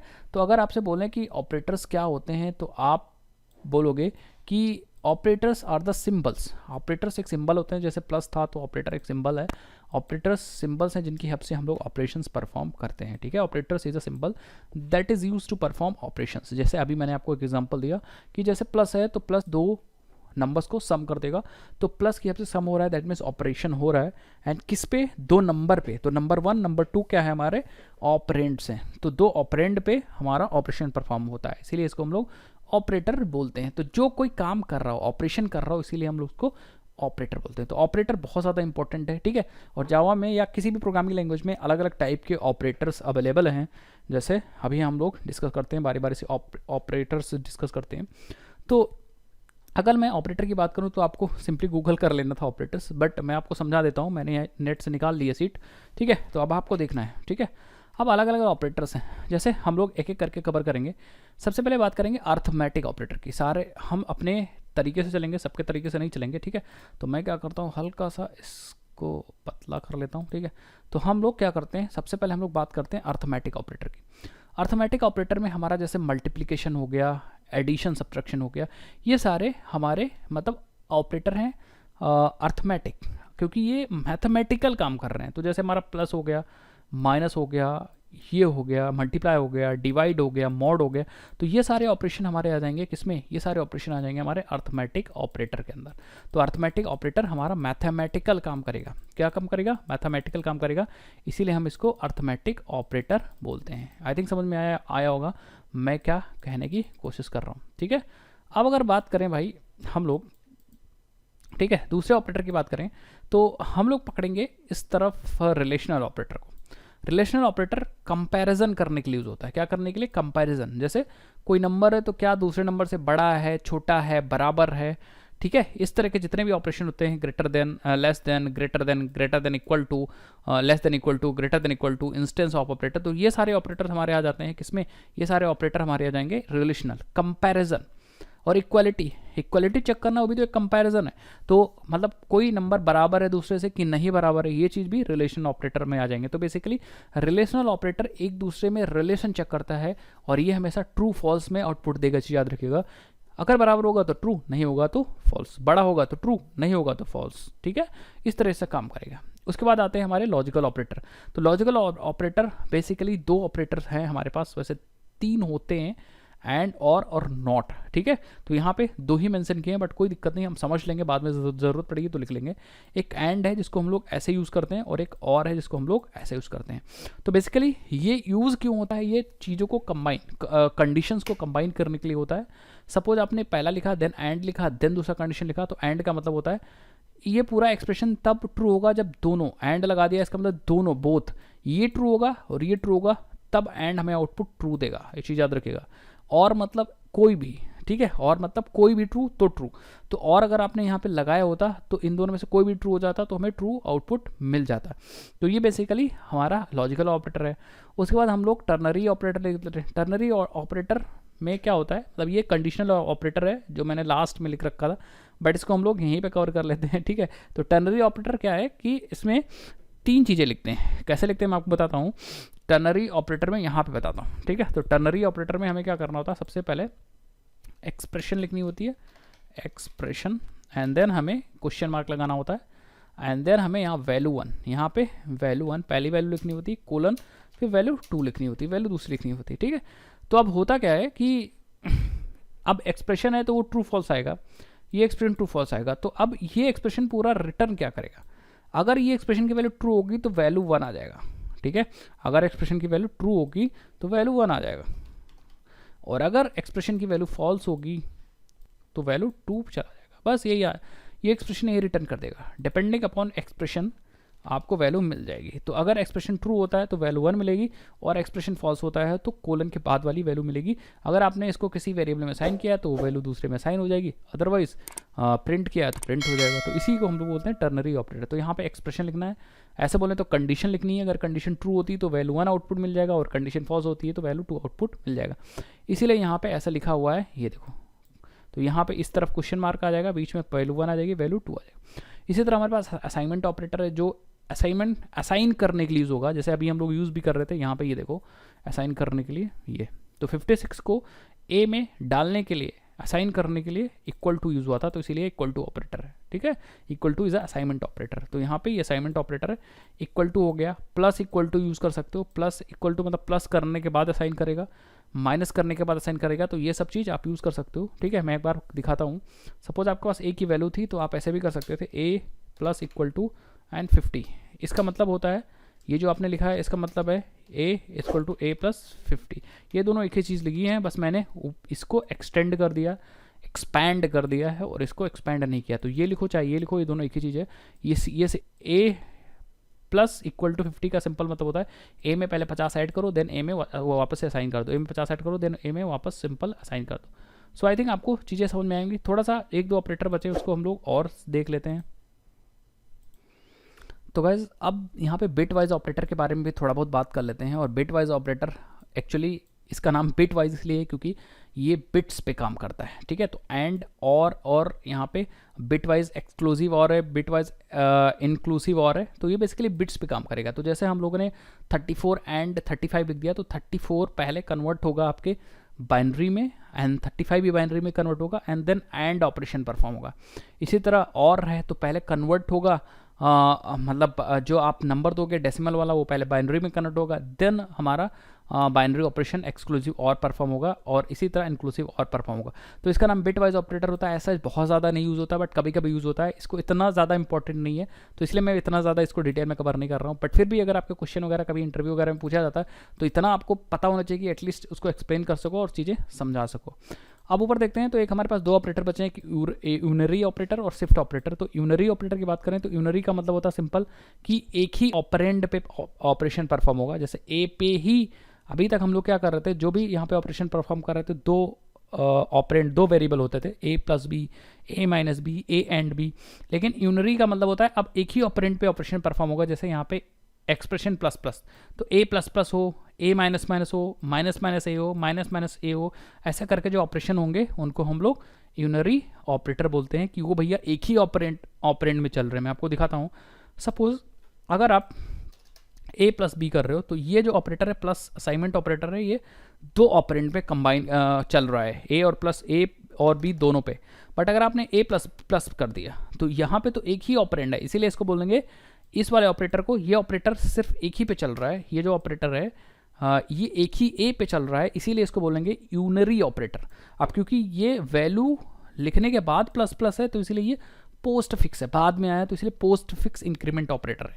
और अगर आपने प्लस प्लस पहले लिख दिया तो ये प्री फिक्स इंक्रीमेंट ऑपरेटर है। माइनस माइनस लिख दिया, प्री फिक्स डिक्रीमेंट ऑपरेटर है। इसके बाद लिखा पोस्ट फिक्स डिक्रीमेंट ऑपरेटर है। इसका मतलब क्या है, प्री फिक्स मतलब पहले चेंज कर देगा बाद में यूज़ करेगा, पोस्ट फिक्स मतलब यूज़ करने के बाद चेंज करेगा। सो आई थिंक आपको क्लियर होगा। इसको हम थोड़ा बहुत यूज़ करते हैं, देन देखते हैं आपको। तो गाइज अब देखते हैं इफ़ स्टेटमेंट, और यहाँ पे अब हम प्रैक्टिकल भी करेंगे। अभी तक ऑपरेटर्स में इतना कुछ ज़्यादा प्रैक्टिकल नहीं था, बट अब हमें पहले थ्योरेटिकल चीज़ें समझनी है एंड देन प्रैक्टिकल हमें करना है अपने सिस्टम में। तो यहाँ हम लोग प्रोग्राम कर ही रहे थे, तो हम लोग प्रैक्टिकल भी यहाँ पे कर लेंगे। सबसे पहले इफ़ स्टेटमेंट देखते हैं होता क्या है एंड हम लोग अपने प्रोग्राम में इसको कब यूज़ करेंगे और क्यों यूज़ करेंगे। तो इफ़ स्टेटमेंट कई तरीके हो सकते हैं। जैसे एक होता है सिंपल इफ़, ठीक है, इफ़। तो एक होता है सिंपल इफ़, सिर्फ इसमें इफ़ होगा एंड इफ़ के साथ कोई एल्स नहीं होगा। सिंपल इफ़ में क्या है, सपोज़ आपका कोड एग्जीक्यूट हो रहा है, तो अगर आपको कोई कंडीशन बेस्ड एग्जीक्यूशन करना है तो आपको इफ़ यूज़ करना है। जैसे फॉर एग्जांपल आपका कोड चल रहा है, यहाँ पे एग्जीक्यूट होना स्टार्ट हुआ एंड यहाँ पे एक कंडीशन चेक करनी है कि अगर ऐसा है तो आप करना ये चीज़ चलाना, और अगर ऐसा नहीं है तो ये चीज़ चलाना। तो सिंपल इफ़ में क्या है कि यहाँ पे जो आपकी कंडीशन होगी, ठीक है, या क्वेश्चन जो आप पूछोगे, कंडीशन अगर ट्रू होगी, अगर कंडीशन हमारी ट्रू होती है तब तो आपका ये वाला कोड एग्जीक्यूट हो जाता है, ठीक है। और अगर ट्रू नहीं होती है, दैट मीन्स अगर फॉल्स हो जाती है तो हमारा ये वाला कोड एग्जीक्यूट नहीं होता है जो हमने राइट साइड में लिखा। अगर फॉल्स हो जाती है तो हमारा जो कोड है वो मतलब प्रोग्राम है वो टर्मिनेट हो जाता है। और एग्जीक्यूट होने के बाद भी टर्मिनेट होना है तो इधर से टर्मिनेट हो चाहे इधर से टर्मिनेट हो, और ये आपका स्टार्टिंग पॉइंट है, ठीक है। तो कोड एग्जीक्यूट हुआ, कंडीशन चेक हुई कि अगर ऐसा है, और अगर ऐसा है तो हम ये वाला कोड चलाएंगे। तो ये जो है वो कंडीशनल कोड है, अगर कंडीशन ट्रू हुआ तो चलेगा। जैसे फॉर एग्जांपल अगर हमारे पास कोई नंबर है तो हम यहाँ पे एक क्लास और बना लेते हैं, राइट क्लिक करके न्यू जावा की क्लास बना लेते हैं, और यहाँ पे एग्जाम्पल या इफ़ स्टेटमेंट या इफ़ एग्जाम्पल देते हैं क्लास का नाम इफ़ एग्जाम्पल। एंड यहाँ पे हम लोग इस क्लास में भी मेन मेथड बना लेते हैं अपना, जहाँ से हम अपना प्रोग्राम चलाएंगे। एंड यहाँ पे सपोज़ हमारे पास एक नंबर है, ठीक है, हमारे पास एक n है और हमें चेक करना है कि ये नंबर क्या ये नंबर पे 12 ले लेते हैं और चेक करना है क्या ये नंबर 0 से बड़ा है। तो हम सिंपली इफ़ लिखेंगे एंड अपना कंडीशन लिख देंगे, क्या ये number n is greater than 0। अगर 0 है या सॉरी 0 से बड़ा है तो हमारा ये है इफ़ की बॉडी। और यहाँ पे कोड जो लिखेंगे हम लोग, सपोज़ यहाँ पे हम लोग ले लेते हैं एस आउट एंड देते हैं यस इट इज़ ग्रेटर या it is yes it is, ठीक है। तो अब इसके अंदर बहुत सारा कोड लिख सकते हैं, लेकिन ये कोड तभी चलेगा जब ये कंडीशन ट्रू होगी, मतलब ऐसा एक्चुअली में होगा, मतलब जब n की वैल्यू 0 से बड़ी होगी, ये ट्रू होगा, तभी ये इफ़ की बॉडी चलेगी। And it is called true block. True block का सिंपल मतलब होता है ये तभी एग्जीक्यूट होगा जब ये कंडीशन ट्रू होगी। तो एग्जांपल के केस में इस बार देखो n की वैल्यू 12 है और एक्चुअली 12 अगर यहाँ प्लेस करो n की जगह 12 रखो तो एक्चुअली 12 0 से बड़ी है, दैट मीन्स ये ट्रू है और ये ट्रू ब्लॉक हमारा एग्जीक्यूट होगा। अगर हम राइट क्लिक करके रन करें अपने इफ़ एग्जाम्पल को तो आपको यहाँ पे यस इट इज़ दिखेगा। एंड अगर हम n की वैल्यू चेंज करके हम कर देते हैं -63, इस केस में n की वैल्यू यहाँ -63 आएगी जो कि बड़ी नहीं है, कंडीशन फॉल्स हो जाएगी। एंड यहाँ हम लोग ऑपरेटर जो यूज़ कर रहे हैं वो रिलेशनल ऑपरेटर है, तो अगर हम रन करें तो आप देखोगे कुछ नहीं होगा, कुछ प्रिंट नहीं होगा। क्यों? क्योंकि ये फॉल्स होगी कंडीशन, तो यहाँ पे हम लोग फॉल्स का कोई ब्लॉक है ही नहीं। तो इसीलिए हम फॉल्स ब्लॉक भी ऐड कर सकते हैं और वो फॉल्स ब्लॉक ऐड कर सकते हैं जब हम यूज़ करेंगे इफ़ एल्स। इफ़ के साथ हम लोग एल्स भी यूज़ कर सकते हैं, मतलब अगर इफ़ कंडीशन ट्रू हुई तो ट्रू ब्लॉक, अगर ट्रू नहीं हुई तो फॉल्स ब्लॉक भी हमारे पास आ जाएगा, कुछ ऐसा। हम लोग इसको कमेंट करते हैं इफ़ ब्लॉक का। अगर हमें दोनों इफ़ एल्स यूज़ करना है तो आप इफ़ के साथ कंडीशन एज इट इज़ जैसे अभी यूज़ कर रहे थे वैसे यूज़ करेंगे। n की वैल्यू अगर 0 से बड़ी है तो हमें चलाना है यहाँ पे, ये है हमारा ट्रू ब्लॉक। तो कमेंट लगा के मैं यहाँ लिख देता हूँ ट्रू ब्लॉक एंड यहाँ हम लिख देते हैं ऐसे ही लिख देते हैं it is yes it is या इट इज़ यस, ठीक है। एंड अब हम इसी ट्रू ब्लॉक के साथ हम लोग एल्स कीवर्ड के साथ एल्स ब्लॉक भी यूज़ कर सकते हैं। तो अब क्या होगा, अगर एक कंडीशन, इस कंडीशन पे पूरा डिपेंडेंसी है, ये कंडीशन ट्रू होती है तो आपका ट्रू ब्लॉक चलेगा और ये कंडीशन फॉल्स होती है तो आपका ये है हमारा फॉल्स ब्लॉक। तो अगर ये कंडीशन बाय चांस फॉल्स हो जाती है, ये वाली कंडीशन, तो ट्रू नहीं चलेगा, उस केस में हमारा फॉल्स ब्लॉक चलेगा। और यहाँ पे हम कुछ और चीज़ लिख सकते हैं, नो इट इज़ नॉट। तो इस केस में अब हमारा एज अ स्विच काम होगा सारा। Switch means what is switch, आप देख सकते हो स्विच का मतलब अगर ये ऑन है मतलब ये ट्रू होता है तो ये वाली चीज़, और अगर ये ऑफ है दैट मीन्स फॉल्स हुआ तो ये वाली चीज़। अगर हम रन करें तो आपको पूरा आउटपुट मिल जाएगा, आप देख सकते हो यहाँ पे। So no it is not, तो n की वैल्यू मैंने माइनस ले रखी है तो यहाँ पे कंडीशन फॉल्स हो गई और फॉल्स हो गई तो हमारा फॉल्स ब्लॉक आ गया। तो अब हम लोग इसको अगर पॉजिटिव करते हैं 69 कर देते हैं तो अब हम रन करेंगे। सो आप देखोगे हमारा, क्योंकि ये ट्रू मिल जाएगा यहाँ 69 जो कि 69 ग्रेटर है 0 से, तो हमारा true block yes it is yes, आपका आउटपुट यहाँ पे आ जाएगा। तो ये होता है इफ़ एल्स। इस तरीके से अनेक चीज़ें आप बहुत अलग अलग चीज़ें कर सकते हो एंड बहुत सारी चीज़ें कर सकते हो, बट कुछ और हम लोग इफ़ के साथ एल्स हो गया। एंड इसी तरह आप लेडर इफ़ यूज़ कर सकते हो। लेडर इफ़ मतलब अब हम लोग एक इफ़ के साथ कई सारे एल्स ब्लॉक लगा सकते हैं। जैसे फॉर एग्जांपल आपने एक इफ़ लिखा एंड यहाँ कंडीशन 1 लगाया या एक्सप्रेशन 1 कंडीशन 1, ठीक है। एंड कंडीशन 1 के बाद आपका ये ट्रू ब्लॉक आ जाएगा, ब्लॉक 1, ठीक है, ब्लॉक 1 नॉट 2 1। तो आप क्या कर सकते हो, लेडर का मतलब सीढ़ी बना सकते हो। एक एल्स के साथ फिर से आप इफ़ यूज़ कर सकते हो और कंडीशन 2 आप कंडीशन 2 यूज़ कर सकते हो। एंड ये जो है वो ब्लॉक 2 हो जाएगा, कंडीशन 2 के लिए ब्लॉक 2 हो जाएगा, ठीक है। इसके बाद फिर से आप एल्स इफ़ यूज़ कर सकते हो और यहाँ पे कंडीशन 3 यूज़ कर सकते हो। एंड बहुत सारी चीज़ें आप कर सकते हो और ये ब्लॉक 3 हो जाएगा। इसी तरह आप बहुत सारे ब्लॉक्स क्रिएट कर सकते हो एंड फाइनली जितने मर्जी उतने ब्लॉक्स आप क्रिएट कर दो। फाइनली लास्ट में आपका एल्स ब्लॉक आ जाएगा, ठीक है। अब इसका एग्जीक्यूशन कैसे होगा वो चीज़ हम लोग समझते हैं। मतलब इसका एग्जीक्यूशन बहुत ही ज़्यादा इंपॉर्टेंट है और बहुत मतलब मज़ेदार चीज़ है, आपको मैं समझाता हूँ कि इसका एक्चुअली एग्जीक्यूशन कैसे होगा, ठीक है। सो आप देखिए सबसे पहले जब ये लेडर है, इसी को लेडर बनाया गया, ये सीढ़ी बनी हुई है, जैसे सीढ़ी में हत्थे होते हैं वैसे ही ये लेडर है। तो अब आपको समझना इसमें क्या है, इसमें आपको समझना है ब्लॉक नंबरिंग जो मैंने की, बस उसी चीज़ को आपको समझना है। जैसे कंडीशन 1 है तो ब्लॉक 1, ठीक है, ये कंडीशन 1 तो ब्लॉक 1, कंडीशन 2 तो ब्लॉक 2, ठीक है, ये चीज़ एसोसिएटेड है, जुड़े हैं। कंडीशन 3 तो ब्लॉक 3, ठीक है, और एल्स तो एल्स ब्लॉक, ये है एल्स का ब्लॉक, तो यहाँ पे ब्लॉक ये है जो एल्स ब्लॉक एल्स, ठीक है, तो मैंने ये लिख दिया। अब क्या होगा, आपको समझना है कि जब आप कंडीशन 1 ट्रू होगी, अगर ये कंडीशन ट्रू हो जाती है पहली बार में ही, तो क्योंकि कंडीशन 1 ट्रू हुई तो ब्लॉक 1 अपने आप से एग्जीक्यूट हो जाएगा, ठीक है। और जैसे ही ब्लॉक 1 एग्जीक्यूट हो गया, एक ही ब्लॉक चलना है, तो ब्लॉक एग्जीक्यूट हो गया, दैट मीन्स सब चीज़ का पूरा काम खत्म। अब इफ वाली चीज़ को छोड़ ही दो, अब नेक्स्ट एग्जीक्यूशन स्टार्ट करो अपना, ठीक है। लेकिन बाय चांस क्या होता है कि अगर ये चीज़ फॉल्स हो जाती है, बाय चांस ये चीज़ फॉल्स हो जाएगी, तो क्या होगा, ये दूसरे एल्स इफ पे आ जाएगा, ठीक है, मतलब इस कंडीशन को चेक करेगा, और अगर ये कंडीशन ट्रू हो जाएगी तो इस केस में हमारी कौन सी कंडीशन ट्रू हुई, कंडीशन 2, तो हमारा ब्लॉक 2 एग्जीक्यूट होगा। अब क्योंकि एक ही चीज़ एग्जीक्यूट करनी है, तो ब्लॉक 2 एग्जीक्यूट होने के बाद काम खत्म, अब कोई भी चीज़ नीचे की यूज़ नहीं होगी या नहीं चलेगी इस इफ़ एल्स के साथ, मतलब क्योंकि एक चीज़ चलनी थी चल गई। बट बाय चांस अगर ये कंडीशन फॉल्स हो जाती है, तब हमें इस वाले थर्ड ब्लॉक पे जाना है, और अगर थर्ड ब्लॉक ट्रू होता है तो हमें ब्लॉक 3 एग्जीक्यूट करना है, ठीक है, ये वाला एग्जीक्यूट करना है, और अगर एग्जीक्यूट हुआ है तो काम खत्म। ऐसे करके अगर ट्रू होता है तो जो कंडीशन ट्रू हो रहा है उसी के साथ जो ब्लॉक है वो एग्जीक्यूट कर दो। लेकिन बाय चांस ऐसा भी हो सकता है कि कोई भी ब्लॉक ट्रू ना हो, ना ये हुआ ट्रू ना ये हुआ ट्रू, तो आप चेक करते जाओगे, कोई भी अगर ट्रू नहीं होगा तो फाइनली आपको लास्ट वाला एल्स ब्लॉक क्या कर देना है, एग्जीक्यूट कर देना है, ठीक है। फॉर एग्जांपल आप इसका एक एग्जांपल देते हैं, आपको समझाते हैं तो आपको और अच्छे से समझ में आएगा, ठीक है। तो देखिए, हम एक क्वेश्चन फ्रेम करने की कोशिश कर रहे हैं, उस क्वेश्चन से आप बहुत आसानी से क्या कर सकते हो, चीज़ें समझ सकते हो।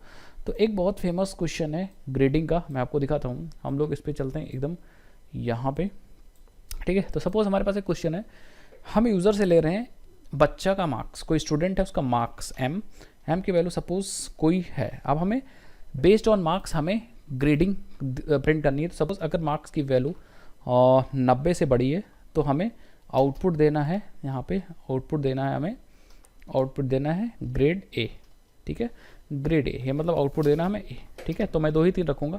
और अगर एम की वैल्यू हमारी बड़ी है 80 से, ठीक है, बट छोटी है 90 या 90 से बराबर है, ठीक है, कुछ ऐसा है, तो हम दे देंगे ग्रेड बी। तो 80 से बड़ी है बट 90 से छोटी है तो ग्रेड बी। एंड फाइनली मैं क्या करता हूँ, अगर एम की वैल्यू क्या है 80 या 80 से छोटी है तो मैं फाइनली क्या कर दूंगा, ग्रेड सी या फेल कर दूंगा, बस मेरे इसमें ऐसा ही है, ठीक है। तो ये मैंने एक सिचुएशन बना दिया, कुछ ऐसा प्रोग्राम बनाना है कि मार्क्स के बेस्ड पे हमें ग्रेड प्रिंट करने हैं। तो अब हम इसको कैसे प्रिंट करेंगे, देखिए, ठीक है। हम यहाँ पे सबसे पहले एक मार्क्स यूज़र से इनपुट ले लेंगे। तो अभी हम यूज़र से, मुझे समझ नहीं आ रहा है यूज़र से कैसे इनपुट लेना है, या आपको समझ नहीं आ रहा, तो अभी हम फ्यूचर में इसकी बात करेंगे, बाद की वीडियोज़ में बात करेंगे। बट अभी आप कॉन्स्टेंट वैल्यू कोई भी ले लीजिए, ठीक है, ये वैल्यू कुछ भी हो सकती है, ठीक है। अब आपको देखना है कि अगर एम की वैल्यू ग्रेटर देन 90 हो गई तब तो आपको प्रिंट कर देना है ग्रेड ए। तो आप ऐसा आउट कर दीजिए ए या ग्रेड ए, ठीक है। एल्स इफ़ अगर ऐसा नहीं है तो दूसरी कंडीशन चेक करिए जो कि एल्स इफ में है। जब भी आपके पास मल्टीपल कंडीशन हो चेक करने के लिए तो आप एल्स इफ यूज़ करोगे, ठीक है। एंड इस केस में आपको 2 कंडीशन लगानी है। तो सबसे पहले अगर मार्क्स की वैल्यू बड़ी है, ग्रेटर देन है 80, एक कंडीशन हो गई। और दूसरी कंडीशन इसी में ज्वाइन करनी है तो आप एंड लगाओगे। एंड हम लोगों ने ऑपरेटर पढ़ा था, कौन सा, लॉजिकल ऑपरेटर, ठीक है, वहाँ पे लॉजिक्स को कंपेयर करेंगे, ठीक है। तो एंड हम लोग लगाएंगे यहाँ पे, एंड में दूसरी कंडीशन, मार्क्स की वैल्यू 80 बड़ी है बट मार्क्स की वैल्यू छोटी है और बराबर है 90 से, तो हम लोग यहाँ पे रख देंगे एस आउट, और हमारा मार्क्स आ गया, ग्रेड आ गया बी, परफेक्ट है। उसके बाद ग्रेड की स्पेलिंग सही कर देते हैं, ठीक है। उसके बाद ना तो अगर 90 से बड़ी नहीं है और ना ही 80 और 90 के बीच में है, इसके अलावा कुछ भी है, एल्स है, तो हम उसको फेल कर दे रहे थे, यहाँ पे हम उसको फेल कर दे रहे थे, ठीक है। तो ये 3 कंडीशंस थे। आप क्या कर सकते हो, और भी कंडीशन इसमें लगा सकते हो, बस आपको if else if else if else if else. तो बस अभी हमने लैडर जो बनाया है उसमें एक ही एल्स इफ लगा हुआ है, एक इफ, एक एल्स इफ और एक एल्स लगा हुआ। डिपेंडिंग अपॉन मार्क्स ये वाले इफ्स एक्सिक्यूट हो जाएंगे। अगर ये ट्रू होगा तो ये वाले ब्लॉक चल जाएगा, और अगर ये ट्रू नहीं होगा तो दूसरा कंडीशन चेक होगा, ये ट्रू होगा तो ये वाला चलेगा, और अगर ये दोनों ट्रू नहीं होगा तो ये वाला ब्लॉक चलेगा। अब मैं रन करता हूँ तो आप देखोगे 10 मार्क्स है, इसका मतलब हमें मिलेगा फेल। ऑब्वियसली बात है 10 ना 90 से बड़ा है ना 80-90 के बीच में है, तो इसमें आएगा। अब मैं इसको क्या करता हूँ, मार्क्स की वैल्यू 90 कर देता हूँ, और अगर 90 कर देता हूँ उस केस में आप देखोगे ये किस में जाएगा, आप देखोगे ये जाएगा, इसको मिलेगा हमारा ग्रेड जो मिलेगा वो है बी। और अगर 91 कर देते हैं, सॉरी यहाँ पे 90 नहीं करना, 91 हमें यहाँ पे करना है, मार्क्स की वैल्यू चेंज करनी है, तो हम लोग क्या यूज़ कर लेंगे, आप देखो ग्रेड ए। तो इस हिसाब से आप यूज़ करोगे लैडर इफ। लैडर इफ मतलब आप यहाँ पे इफ़ एल्स के मल्टीपल, अगर आपके पास इफ़ एल्स के मल्टीपल कॉम्बिनेशन है तो आप यूज़ कर सकते हो लैडर इफ। मैंने आपको यहाँ पे सारी चीज़ बता दी है, कैसे यूज़ करना है, विद एग्जाम्पल बता दिया। एंड अब आपको थोड़ा सा प्रैक्टिस करनी है इस चीज़ को समझने के लिए। चलिए अब बात करते हैं कि भाई हम लोग एक इफ़ और होता है एंड उसको हम लोग बोलते हैं नेस्टेड इफ़। ये कोई नया इफ़ नहीं है, ठीक है, ये कोई नया इफ़ नहीं है। नेस्टिंग तो आप हर चीज़ की कर सकते हो, लूप की कर सकते हो, इफ़ की कर सकते हो, एल्स की कर सकते हो, ठीक है। तो कभी कभी ऐसा होता है कि आपको कंडीशन के बाद कंडीशन चेक करनी होती है। जैसे आपने एक कंडीशन यहाँ पे लगा ली है, एक कंडीशन लगा ली है, और अगर ये कंडीशन ट्रू होती है तो आप क्या करते हो, एक कंडीशन और लगा देते हो, कंडीशन दूसरी कंडीशन चेक कर लेते हो, और जैसे ही दूसरी कंडीशन चेक करते हो इसी को हम लोग बोलते हैं नेस्टेड इफ़। नेस्टेड इफ मतलब एक कंडीशन के बाद दूसरी कंडीशन, एक कंडीशन के अंदर दूसरी कंडीशन। एंड हो सकता है फ्यूचर में आप तीसरी कंडीशन अगर ट्रू हो तो एक कंडीशन आपकी और लग जाए, कोई ज़रूरी नहीं। ऐसे करके बहुत सारी नेस्टिंग हो सकती है और की भी जाती है प्रोजेक्ट के लिए। तो आप ये क्या कर रहे हो, नेस्टेड इफ़ या नेस्टिंग कर रहे हो अपने इफ़ ब्लॉक्स की, ठीक है। तो आई थिंक आपको समझ में आएगा। तब कभी भी हम लोग इफ़ के अंदर इफ़ लिखते हैं तो वो नेस्टिंग होती है। फॉर एग्जांपल अगर कोई नंबर है 0 से बड़ा है तो हमें चेक करना है इवन है ऑड है। तो सपोज हमारे पास एक नंबर है इंटीजर NUM एंड इसमें कोई भी नंबर है और हमें इसे चेक करना है, अगर वो 0 से बड़ा है तभी हमें चेक करना है इवन क्या है कि ऑड है। तो हम कहेंगे इफ़ अगर नंबर इज़ ग्रेटर देन 0 तो एक इफ़ हो गया। अगर ये नंबर 0 से बड़ा होगा तो हम फिर से चेक करेंगे इफ़ क्या वो नंबर मॉड हो रहा है 2 से और रिजल्ट आ रहा है 0, दैट मीन्स यस। तो ये हमने कर दी नेस्टिंग। तो मैं कहूँगा yes it is odd and greater than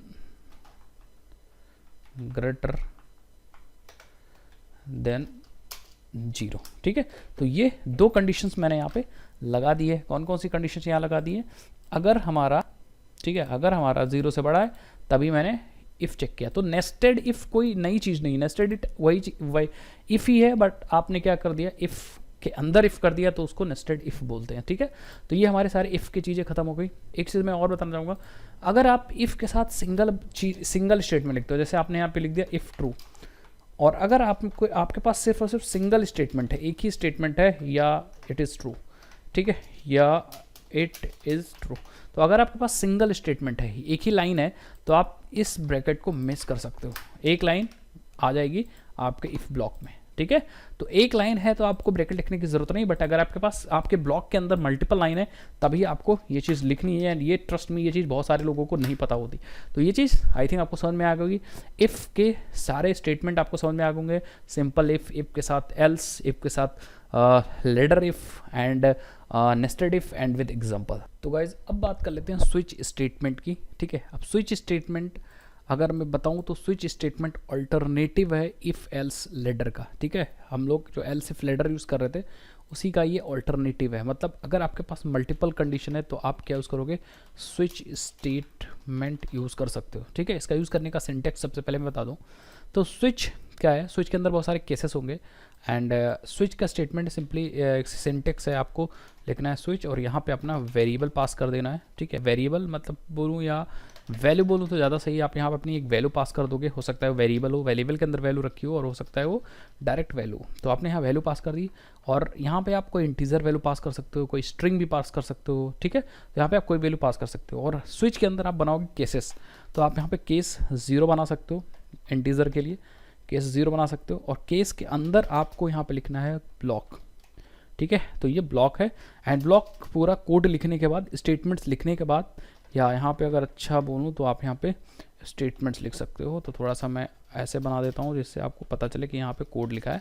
code को लिखने के बाद आपको ब्रेक लगाना है, ठीक है। तो एक ये केस 1 बन गया, केस 0 बन गया। उसके बाद आप केस 1 बना सकते हो। केसेस आप चेंज भी कर सकते हो, कोई ज़रूरी नहीं कि 1 2 3 बनाओ। केसेस आप मंडे संडे ऐसे करके बना सकते हो। स्ट्रिंग में केसेस बना सकते हो।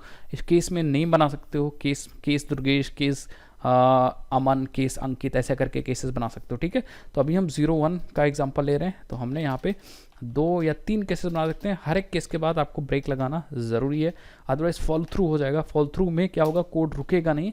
एक केस चलने के बाद कोड रुकेगा नहीं और केस नेक्स्ट केस एग्जीक्यूट हो जाएगा। तो इसीलिए आपको हर केस के बाद ब्रेक लगाना ज़रूरी है। तो इस केस के बाद भी हम लोग ब्रेक लगा देते हैं। एंड बाय डिफ़ॉल्ट जब आपके सारे केसेस खत्म हो जाएंगे तो आपका चलेगा एक default case. And default case में आप डिफ़ॉल्ट वैल्यू कोई चीज़ आप प्रिंट कर सकते हो। And that's it. फाइनली आपका सारा का सारा कहानी यहाँ पे क्या हो जाएगी, सारी की सारी कहानी यहाँ पे ख़त्म हो जाएगी, ठीक है। मतलब ये हमारा बन गया सारा का सारा स्विच स्टेटमेंट। अब हम इसको समझते हैं सारी चीज़ को कि कैसा स्विच स्टेटमेंट वर्क करता है। तो अब आपको देखना है, ठीक है। तो अब वर्किंग इसकी सबसे ज़्यादा इंपॉर्टेंट है। एंड ये ऑल्टरनेटिव है, मैंने बताया था कि लैडर इफ का, that means if else ladder, else if ladder का। तो इसमें क्या है कि सबसे पहले जो आपने वेरिएबल पास किया है, सपोज वैल्यू जो पास की है, सपोज यहाँ वैल्यू आपने 3 पास की है, तो ये 3 ये जो वैल्यू है वो सबसे पहले केस से ही डायरेक्ट मैच की जाएगी। केस से ही ये वैल्यू मैच की जाएगी, ठीक है। एंड अगर ये मैच हो जाती है इन केस, मतलब ये वैल्यू जो है 0, मान लो यहाँ 0 पास हुआ था और ये 0 है, तो ये मैच कर जाती है, तो ये वाला सारा स्टेटमेंट चल जाएगा। और फाइनली ब्रेक जैसा ही अप्लाई होगा, सारी की चीज़ें, सारे स्विच की चीज़ें बंद हो जाएंगी और बाहर आ जाएगा कोड, ठीक है। मतलब एक ही केस चलाना है आपको एक बार में। बट अगर मैच नहीं हुआ, बाय चांस अगर ये मैचिंग नहीं हुई, ठीक है, तो मैचिंग इस केस से मैचिंग नहीं हुई, तो ये जो वैल्यू है वो मैच की जाएगी नेक्स्ट केस से। और अगर ये मैचिंग हो गई तो एग्जैक्टली नेक्स्ट केस एग्जीक्यूट हो जाएगा। एंड फाइनली जैसे ब्रेक होगा, ब्रेक अप्लाई होगा, अपने आप से कोड ये पूरा स्विच खत्म हो जाएगा, मतलब नेक्स्ट चीज़ नहीं चलेगी।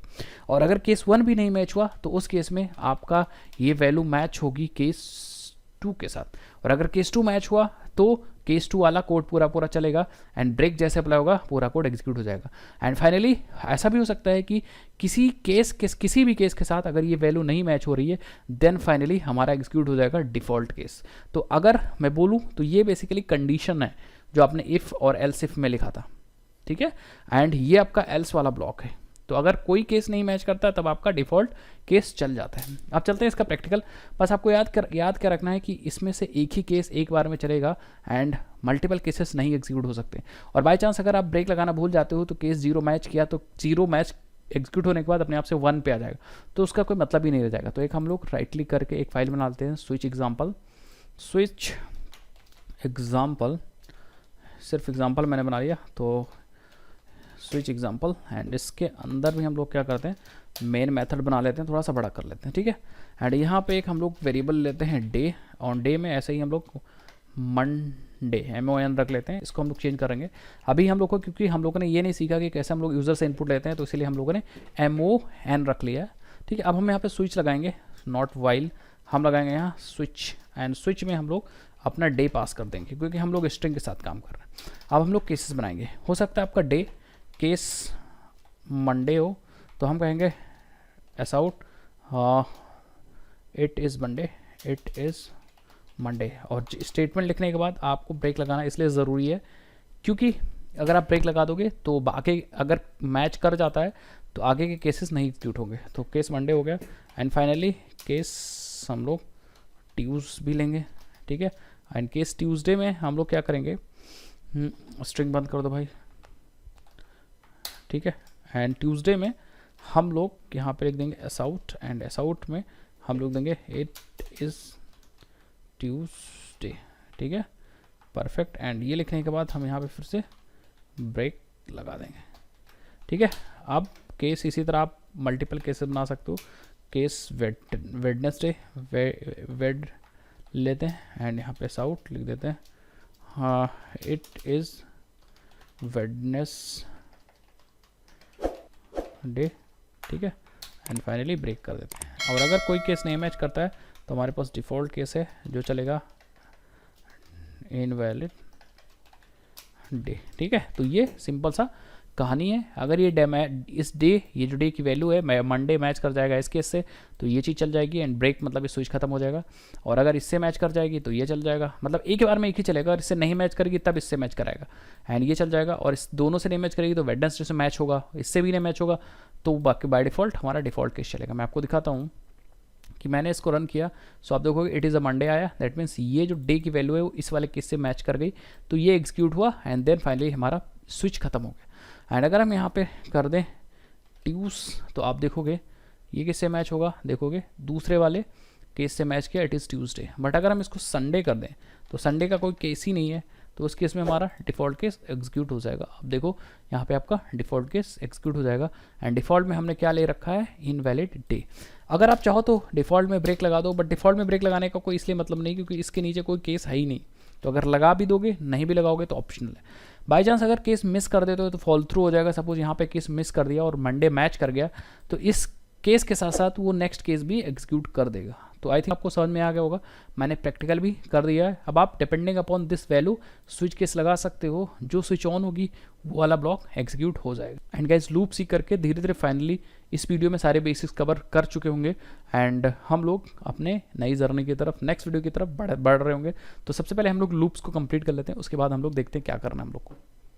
तो गाइज अब बात करते हैं लूप्स क्या होते हैं और जावा में कौन कौन से लूप्स अवेलेबल हैं। तो अगर जब भी हमारे पास लूप की बात आती है तो मेरे दिमाग में, तो जब भी मैं लूप सुनता था तो मेरे दिमाग में कुछ गोला टाइप की बात आती थी। लूप का मतलब जहाँ से चलोगे वहीं पे आप पहुँच जाओगे, कुछ ऐसा बात आता था। तो बेसिकली कुछ ऐसा ही है। लूप यूज़ होता है प्रोग्रामिंग लैंग्वेज में फॉर रिपीटिंग थिंग्स, ठीक है। तो चीज़ों को रिपीट करने के लिए, या अगर सीधा सीधा बोलें तो स्टेटमेंट्स को रिपीट करने के लिए यूज़ होता है। अगर कोई चीज़ आपको 10 बार करनी है तो आप 10 बार कोड नहीं लिखेंगे, आप 10 बार लूप लगा के एक ही चीज़ को 10 बार रिपीट कर देंगे।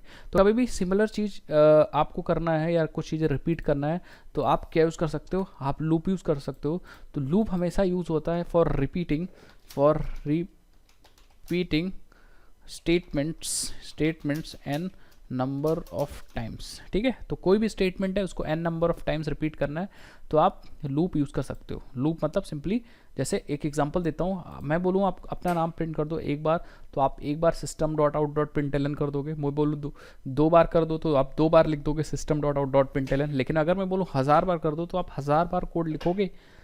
और हो सकता है अगली बार मैं बोल दूँ 2000 बार कर दो या 2 लाख बार कर दोगे, तो वहाँ पे आप क्या करोगे, एक ही स्टेटमेंट है system.out.println योर नेम, और आप लूप की हेल्प से उसको जितनी बार चाहो उतनी बार रिपीट कर सकते हो, मतलब बार बार वही कोड ला सकते हो, चला सकते हो with the help of loop. तो जावा में जो लूप्स हैं वो 4 तरीके के हैं, ठीक है। सबसे पहला फॉर लूप जो सबसे ज़्यादा यूज़ होता है, उसके बाद while loop, do while loop और इनहेंस्ड फॉर लूप या फॉर ईच लूप। तो अब हम लोग एक एक करके पढ़ेंगे। तो फॉर लूप होता है वो चीज़ों को रिपीट करने के लिए तो होता है, बट फॉर लूप में 3 चीज़ जानना ज़रूरी है। अगर फॉर लूप लगाना चाहते हो तो आपको सबसे पहले चीज़ जानना स्टार्ट, आपको लूप कहाँ से स्टार्ट करना है, दैट मीन्स इनिशियलाइजेशन जानना ज़रूरी है, इसी को हम लोग इनिशियलाइजेशन बोलते हैं। एंड दूसरी चीज़, आपको लूप ख़त्म कहाँ करना है, एंड, जिसको बोलते हैं टर्मिनेशन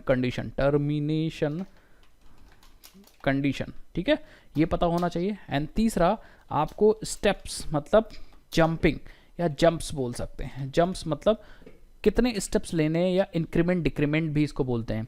ये चीज़ भी इंक्रीमेंट डिक्रीमेंट, तो हम यहाँ लिख देते हैं इंक्रीमेंट/डिक्रीमेंट। ये चीज़ भी आपको पता होनी चाहिए। अगर 3 चीज़ पता है तो आप लूप लगा सकते हो, शुरू कहाँ करना है, एंड कहाँ करना है, और कितनी सीढ़ियाँ एक बार में चलनी है, एक एक करके चलना है कि 2 करके चलना है कि 3 करके चलना है। सपोज आप 1 से लेकर 10 तक लूप चला रहे हो तो 1 के बाद 3 लाना है कि 3 के बाद, मतलब कितने का बीच में गैप रखना है, डिफरेंस रखना है। तो अगर आपको तीनों चीज़ पता है तो आप क्या कर सकते हो, लूप का सिंटैक्स एक बार फॉर लूप का देख लीजिए। आपको सिंपली लिखना है फॉर, और इसी फॉर के अंदर आपको तीनों चीज़ें डालनी है एक सिंटैक्स के रूप में। और सिंटैक्स कैसे होगा देखते जाइए, ठीक है। आपको यहाँ सबसे पहले इनिशियलाइजेशन करना है, तो एक वेरिएबल लेना है, int I is equal to 1, that means आपका लूप 1 से शुरू होगा, और I is your tracking variable, loop tracking variable.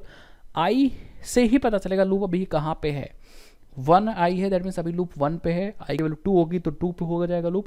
आई की वैल्यू 10 होगी तो आई लूप अभी 10 पे हो जाएगा। तो आपने इनिशलाइज कर दिया लूप, एंड इनिशलाइज जो किया है with the help of I variable, variable को इनिशलाइज किया, दैट मीन्स आई जो है लूप को ट्रैक करेगा। ठीक है, अब है टर्मिनेशन कंडीशन।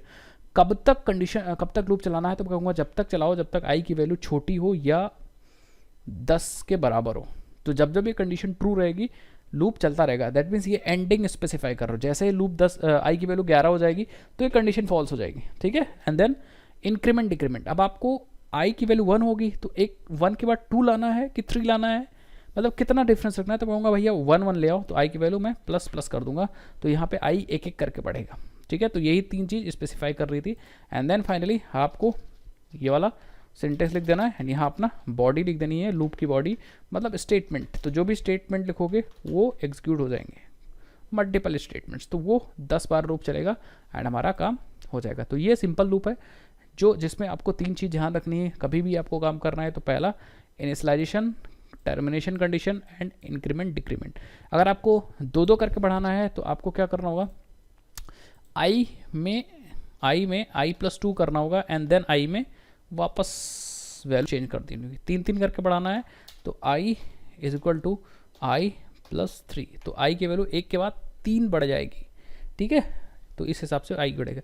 एक बार हम लोग एग्जांपल कर लेंगे, अभी कर लेंगे, पहले एक बार समझ लेते हैं सब, उसके बाद एक साथ करेंगे। उसके बाद वाइल लूप आता है। वाइल लूप भी चीज़ों को रिपीट करने के लिए होता है, बट इसका कॉन्सेप्ट हल्का अलग है। इसमें 3 चीज़ पता होने की ज़रूरत नहीं है, इसमें 3 चीज़ पता करने की ज़रूरत नहीं है। फॉर लूप में आपको पता है यहाँ देखो 3 चीज़ मैंने रखी है, स्टार्ट एंड स्टेप। ये 3 चीज़ पता है तभी आप फॉर लूप का सिंटेक्स यूज़ कर पाओगे, उसको लिख पाओगे। बट वाइल लूप में ऐसा नहीं। वाइल लूप का सिंटेक्स कहता है कि आपको सिर्फ एक चीज़ पता होनी चाहिए, कंडीशन। ये है कंडीशन या फिर एक्सप्रेशन। ठीक है, या फिर एक्सप्रेशन। अगर ये एक्सप्रेशन पता है तो आप लूप में जा सकते हो और इसको एक्सिक्यूट कर सकते हो। और ये है हमारा नॉर्मल स्टेटमेंट, इसके अंदर आ जाएंगे। अब कंडीशन क्या कहती है, कंडीशन कहती है, लूप कहता है कि अगर ये कंडीशन ट्रू है, 2 ही चीज़ हो सकती हैं। अगर ये कंडीशन ट्रू है तो आपको बॉडी के अंदर घुस जाना है और एग्जीक्यूट करना है, फिर वापस आना है। ठीक है, मतलब फिर वापस आना है और फिर से चेक करना है कंडीशन। अगर ट्रू है तो फिर से आपको घुस जाना है। जब जब कंडीशन आपको ट्रू मिलेगी तब तक बॉडी के अंदर जाना है। जैसे कंडीशन आपको फॉल्स मिल जाएगी आपको लूप से बाहर आ जाना है। मतलब कंडीशन जब तक ट्रू है तब तक आपको लूप के अंदर जाना है, लेकिन कंडीशन अगर फॉल्स हो गई तो आपको लूप के बाहर आ जाना है। ठीक है, तो ये कंडीशन बेस्ड लूप है। आपको यहाँ पे कुछ ऐसे काम करना है कि कंडीशन ट्रू होती रहेगी, लूप चलता रहेगा, कंडीशन फॉल्स हो जाएगी तो लूप हमारा बंद हो जाएगा। ठीक है, इसी तरह डू वाइल लूप हम लोग समझ लेते हैं, उसके बाद हम लोग प्रैक्टिकल एग्जांपल करेंगे और चीज़ें समझेंगे। डू वाइल लूप जस्ट उल्टा है हमारा वाइल का। उसमें वाइल पहले आ गया था, कंडीशन लग गई थी पहले। इसमें क्या है, पहले आप कोड लिख लोगे देन कंडीशन लगाओगे। ठीक है, कैसे, सबसे पहले डू मतलब पहले आप काम कर लो एक बार। ठीक है, तो मैं कहूँगा डू, एक बार सारे स्टेटमेंट आप चला लो, स्टेटमेंट्स आप चला लो, एंड देन आप आके वाइल में कंडीशन चेक करो, कंडीशन चेक करो। ठीक है, अब आपने कहा सारा काम आया। सबसे पहले वाइल में क्या है, वाइल डू वाइल में क्या है, सबसे पहले आप एंट्री मार लोगे, सारा काम कर लोगे, देन आप कंडीशन को चेक करोगे। और सेमी कोलन मैंडेटरी ये लगाना है, इसमें आप लगाओ चाहे ना लगाओ, बट इसमें सेमी कोलन लगाना है, ये मस्ट है। ठीक है, तो ये कंडीशन चेक करोगे। अगर कंडीशन ट्रू होती है देन अगेन आप फिर यहाँ वापस चले जाओगे, in case of it is true. और अगर ये फॉल्स हो जाती है तो लूप आपका बंद हो जाएगा। फॉल्स के केस में लूप टी हो जाएगा, टर्मिनेट हो जाएगा। तो कंडीशन ट्रू है, फिर से ऊपर जाओगे, फिर से सारा काम करोगे, फिर से ऊपर जाओगे, फिर से सारा काम। और इसमें क्या हो रहा था, इसमें सिंपल जैसे ही आप आ रहे थे सबसे पहले कंडीशन के पास आ रहे थे। अगर कंडीशन ट्रू थी तब आप बॉडी के अंदर आ रहे थे और कोड को चला रहे थे, एंड फिर से जा रहे थे। कंडीशन ट्रू है तो फिर से वापस आ जा रहे थे, फिर से ट्रू है तो वापस आ रहे थे। जैसे कंडीशन फॉल्स हो जाएगी तो आप लूप के बाहर आ जाओगे। तो वाइल और डू वाइल में यही अंतर है कि इसमें पहली बार आओगे आपकी मुकालात हो जाएगी आपके इस कंडीशन से। कंडीशन क्या पता पहली बार में फॉल्स हो जाए तो आप बाहर आना पड़ेगा आपको, इक्को बार लूप नहीं चला। इसमें क्या है कि जैसे ही आप एंट्री मारोगे तो इसमें क्या है कि जैसे एंट्री मारा तो सबसे पहले मुलाकात कंडीशन से नहीं होगी। इसमें सबसे पहले आप अंदर आ जाओ, काम कर लो। जब आप एग्जिट करोगे तब मुलाकात होगी कंडीशन से। अगर ये कंडीशन बाय डिफ़ॉल्ट फॉल्स हो जाती है, मतलब बाय डिफ़ॉल्ट या मतलब कैसे भी करके फॉल्स हो जाती है तो आपको बाहर जाना पड़ेगा। ट्रू हो जाती है तो वापस आना पड़ेगा। ठीक है, तो इसके लिए इसको बोलते हैं exit control loop. Exit control loop है, और वाइल वाला जो है वो एंट्री कंट्रोल लूप है। एंट्री कंट्रोल लूप, ठीक है। एंड फाइनली लास्ट, जो लास्ट है इनहेंस्ड या फॉर ईच लूप, ये सबसे आसान लूप होता है, ठीक है। तो fourth one is for each loop, या फिर इसी को हम लोग इनहेंस्ड फॉर लूप बोलते हैं। ये सिर्फ एरे को ट्रैवर्स करने के लिए होता है। तो अगर आपके पास कोई एरे है, ठीक है, अगर आपके पास कोई एरे बनाया है, जैसे आपके पास ये इंटीजर का एरे है, एरे कैसे बनाते हैं मैं आपको बता दूंगा।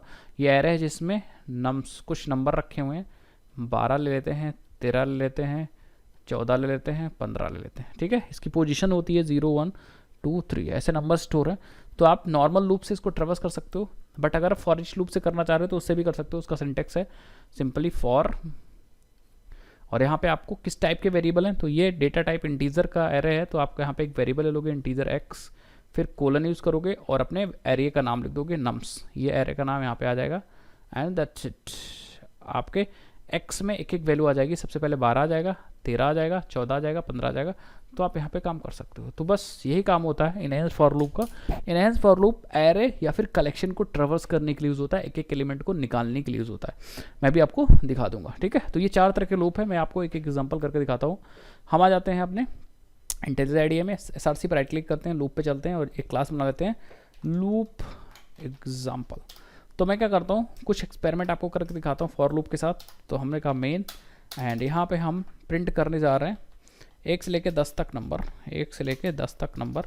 तो हम कैसे प्रिंट करेंगे भाई, सिंपल फॉर लिखेंगे, एक इनिशियलाइजेशन करेंगे, आई की वैल्यू जब तक ए से शुरू हुई है जब तक चलेगी, जब तक I is less than equal to 10 हो, और आई को हम एक एक करके प्रिंट करेंगे। तो हम लिखेंगे एस आउट एंड आई की वैल्यू प्रिंट कर देंगे, दैट्स इट। अपने आप से आप देखोगे लूप प्रिंट हो जाएगा। तो मैंने दूसरा वाला प्रोग्राम चला दिया, सो आप देखोगे 1 से लेकर 10 तक प्रिंट हो जाएगा। एलन हटा दो एंड यहाँ पे आप स्पेस दे दो हल्का सा, एंड अगेन आप रन करो तो एक लाइन में आपको आउटपुट मिल जाएगा, ये देखो प्रिंट हो जाएगा। अगर आपको क्या करना है, स्टेप्स एक एक नहीं 2 बढ़ाने हैं, तो आप i = i+2 कर दो, तो 1 के बाद 3 आएगा और 3 के बाद 5 आएगा। आप देखो 1 के बाद 3 आएगा, 5 आएगा, 9 आएगा। इसी तरह आप 3 बढ़ा सकते हो, ठीक है। तो आप क्या कर, इस तरह से एक्सपेरिमेंट कर सकते हो लूप के साथ, ठीक है। 1 के बाद 3 का डिफरेंस आ गया, तो ये बेसिकली डिफरेंस है, इंक्रीमेंट एंड डिक्रीमेंट है। अगर मैं बोलूँ कि चलो भैया 10 से आप काम कर दो, तो आपका जो लूप चलेगा, आई की वैल्यू चलेगी वो 10 से शुरू होगी, 10 से 1 तक। तो आपको कंडीशन उस हिसाब से चेंज करना होगा कि जब तक आई की वैल्यू बड़ी हो 0 से, तब तक हमें लूप चलाना है। और आप क्योंकि उल्टा आ रहे हो, तो आई की वैल्यू सबसे पहले 10 है, तो दोबारा आओगे तो 9 होनी चाहिए, फिर 8 होनी चाहिए, तो हम आई को एक एक माइनस करेंगे। तो ये चीज़, ये दिमाग आपको लगाना पड़ेगा, ठीक है।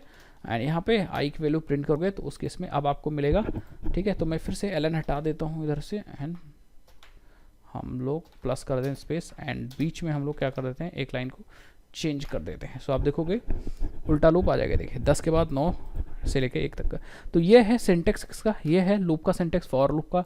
सिंपल 3 चीज़ें आपको याद रखनी है, starting, initialization condition, termination condition, and increment and decrement. यहाँ डिक्रीमेंट किया, यहाँ इंक्रीमेंट किया, ठीक है। अगर आपको वाइल लूप चलाना होता तो आपको वाइल लगाना है, एंड यहाँ जब तक ट्रू है तब तक लूप चलेगा। तो अब यहाँ मैंने जानबूझ के ट्रू लिख दिया है, इसका मतलब कि ये हमेशा के लिए ट्रू होने वाला है। बट हम लोग ऐसा कर सकते हैं, यहाँ पे इंटीजर जे ले सकते हैं, जे की वैल्यू ले सकते हैं 100, एंड हम कह रहे हैं कि हम प्रिंट करेंगे 100 को, ठीक है, 100 सॉरी, हम प्रिंट करेंगे जे को, एंड जे को हम बढ़ा देंगे, जे प्लस कर देंगे। अब हम बेस्ड ऑन जे यहाँ पे कंडीशन को कंट्रोल कर सकते हैं कि जब तक जे की वैल्यू छोटी हो, बराबर हो 100 या 110, तब तक हम लूप चलाएंगे। तो अब क्या होगा, सेम वही फॉर वाला चीज़ हो गई, वेरिएबल इनिशियलाइज हो गया, कंडीशन लग गई, एंड इंक्रीमेंट भी हो गया। तो सबसे पहले जे की वैल्यू 100 है, तो 100 छोटी है 110 से, 100 110 से छोटा है, प्रिंट होगा, जे की वैल्यू 101 हो जाएगी, ऊपर जाएगा।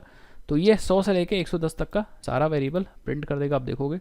सो ये रहा, ठीक है। तो इसने 100 से शुरू किया, यहाँ से 100 102 ऐसा करके प्रिंट कर दिया। तो आप वाइल लूप ऐसे यूज़ कर सकते हो, एंड डू वाइल इसी का जस्ट रिवर्स है, तो आप उसको देख लीजिएगा, ठीक है। कहो तो मैं प्रिंट करके चला दूँ, ऐसा लगाना, सिंपली डू, एंड डू के अंदर आपको सिंपली स्टेटमेंट्स लिख रहे हैं, स्टेटमेंट्स, एंड यहाँ पे आपको वाइल, एंड वाइल में आपको कंडीशन एंड सेमी कोलन लगाना मैंडेटरी है। कंडीशन में अगर आप ट्रू कर दोगे तो आपका लूप इनफाइनाइट चलता रहेगा, ठीक है। एंड डू में और वाइल में यही डिफरेंस है कि डू है एंट्री, डू है exit control loop do while, और वाइल है एंट्री कंट्रोल लूप, ठीक है। अब मेन इंपॉर्टेंट बात करते हैं कि हम लोग कैसे अपना फॉर ईच लूप यूज़ करेंगे। तो उसके लिए हमें एक एरे बनानी पड़ेगी। तो हम लोग यही एग्जांपल लेने वाले हैं, ठीक है। हम लोग एक एरे बनाने वाले हैं, इंटीजर की एरे 12, 13, 14, 15 की, ठीक है। तो एरे बनाना बहुत ईजी है। आप इंटीजर एक ले लीजिए एरे नम्स, और एरे बनाने के लिए आपको ये वाला सिंबल यूज़ करना है। एंड सिंपली आप ऐसे भी एरे बना सकते हो, 12, 13, 14, 15, ये आपकी एक इंटीजर की एरे बन गई, ठीक है। एरे अगर आप कहोगे तो एरे का एक डिटेल वीडियो बना दूंगा। वीडियो पे कम से कम यार 2000 लाइक कर दोगे तो जल्दी से वीडियो आ जाएगी। तो कम से कम वीडियो को शेयर करो, बहुत ज़्यादा मेहनत लगी वीडियो को बनाने के लिए। तो वीडियो को शेयर करो, लाइक करो, वीडियोस मैं आपके लिए लाता रहूँगा। तो अगर आपको एक एक एलिमेंट इसमें से निकालना है, जैसे 12 निकालना, 13 निकालना, 14, 15 निकालना है, तो आप नॉर्मल लूप तो यूज़ ही कर सकते हो, साथ ही साथ में फॉर ईच लूप यूज़ कर सकते हो। तो फॉर ईच लूप में आपको दो चीज़ सोचनी है। सबसे पहले एक नया वेरिएबल सोचना है एक्स, जो कि एरे टाइप का होना चाहिए। एरे टाइप मतलब जिस टाइप के एलिमेंट एरे के अंदर रखे हैं उसी टाइप का होना चाहिए। तो एरे के अंदर इंटीजर्स रखे हैं तो हमने इसको इंटीजर लिया है, integer x, and then colon लिखना है, अपने एरे वाला वेरिएबल लिख देना है, दैट्स इट। और हमने सिंपली एस आउट कर देना है एक्स। एक्स एस आउट करने का सिंपल मतलब होता है एक एक वैल्यू आती जाएगी एंड 12, 13, 15 सब कुछ प्रिंट होता जाएगा। अगर मैं रन करूँ तो आप देखोगे बहुत कमाल की चीज़ होगी। ये देखिए 12, 13, 14, 15। तो जो फॉर ईच लूप है, एनहांस फॉर लूप है, वो किसी भी एरे या किसी भी कलेक्शन को ही ट्रेवर्स करने के लिए यूज़ होता है। तो अगर मुझे एक यही एरे थी, इसका अगर सम करना है तो मैं क्या करता हूँ, एक नई क्लास बनाता हूँ एंड दे देता हूँ एरे सम एग्जाम्पल। एंड इसके अंदर हम लोग क्या करते हैं, बना लेते हैं मेन मेथड। थोड़ा सा साफ़ सुथरा करने के लिए मैंने क्लास को अलग कर दिया है, जिसके अंदर हम लोग एरे बना लेते हैं, ठीक है। अब इसके एलिमेंट को सम करना है तो हम क्या करेंगे, एक वेरिएबल ले लेंगे सम इक्वल टू 0 एंड हम लोग यहाँ पे लूप चलाएंगे फॉर ईच लूप एक एक एलिमेंट को निकालने के लिए। तो हम कहेंगे नम्स कोलन नम्स एंड यहाँ पे हम कहेंगे एक एक एलिमेंट हमारे एक्स में आ जाएंगे तो हम कहेंगे s is equal to s plus x, ठीक है। एंड दैट्स इट, सम हो जाएगा। एंड फाइनली बाहर आके हम लिख देंगे सम ऑफ एरे इज, एंड हम एस की वैल्यू प्रिंट कर देंगे, दैट्स इट। तो हमने फॉर ईच लूप से एक एक एलिमेंट निकाला है और उसको सम करते गए, काम हमारा होता गया। और देखोगे 54 हमारे एरे का सम आ जाएगा। तो ये फटाफट इसलिए मैंने कर दिया कि अगर आप थोड़ा सा भी ध्यान से देखोगे तो आप चीज़ें समझ जाओगे, कोई भी कन्फ्यूजन नहीं होने वाली। चलते हैं और बढ़ते हैं अगले और अपने इस वीडियो के लास्ट टॉपिक पे, जो कि है ब्रेक एंड कंटिन्यू स्टेटमेंट। कैसे हम लोग फॉर में या किसी भी लूप में ब्रेक और कंटिन्यू स्टेटमेंट यूज़ कर सकते हैं। तो पहले समझते हैं, देन मैं आपको उसका प्रैक्टिकल दिखाता हूँ। तो गाइज अब बात कर लेते हैं ब्रेक और कंटिन्यू स्टेटमेंट। ये दोनों इंपॉर्टेंट, बहुत ज़्यादा इंपॉर्टेंट स्टेटमेंट है, क्योंकि कभी कभी आपका लूप चल रहा होता है और आपको उस लूप को बंद करना है, टर्मिनेट करना है किसी कंडीशन पे। तो आप कैसे करोगे, या किसी कंडीशन पे लूप के अंदर किसी कंडीशन पे आपको चीज़ें स्किप करके नेक्स्ट इटरेशन पे जानी है, तो कैसे करोगे। तो ब्रेक स्टेटमेंट वही काम करता है। ब्रेक स्टेटमेंट से आप किसी भी लूप को, चलते हुए लूप को टर्मिनेट कर सकते हो ऑन स्पेसिफाइड कंडीशन। जैसे फॉर एग्जांपल आप 1 से लेके 11 तक का लूप चला रहे हो और उस लूप को 5 पे भी ब्रेक कर सकते हो। मैं आपको दिखाता हूँ। सपोज फॉर एग्जांपल एक हम लोग नई फाइल बना लेते हैं, ब्रेक कॉन्टिन्यू एग्जाम्पल। एंड यहाँ पे हम लोग क्या करते हैं, एक मेन बना लेते हैं एंड मेन के अंदर हम लोग एक लूप लगाते हैं, ठीक है।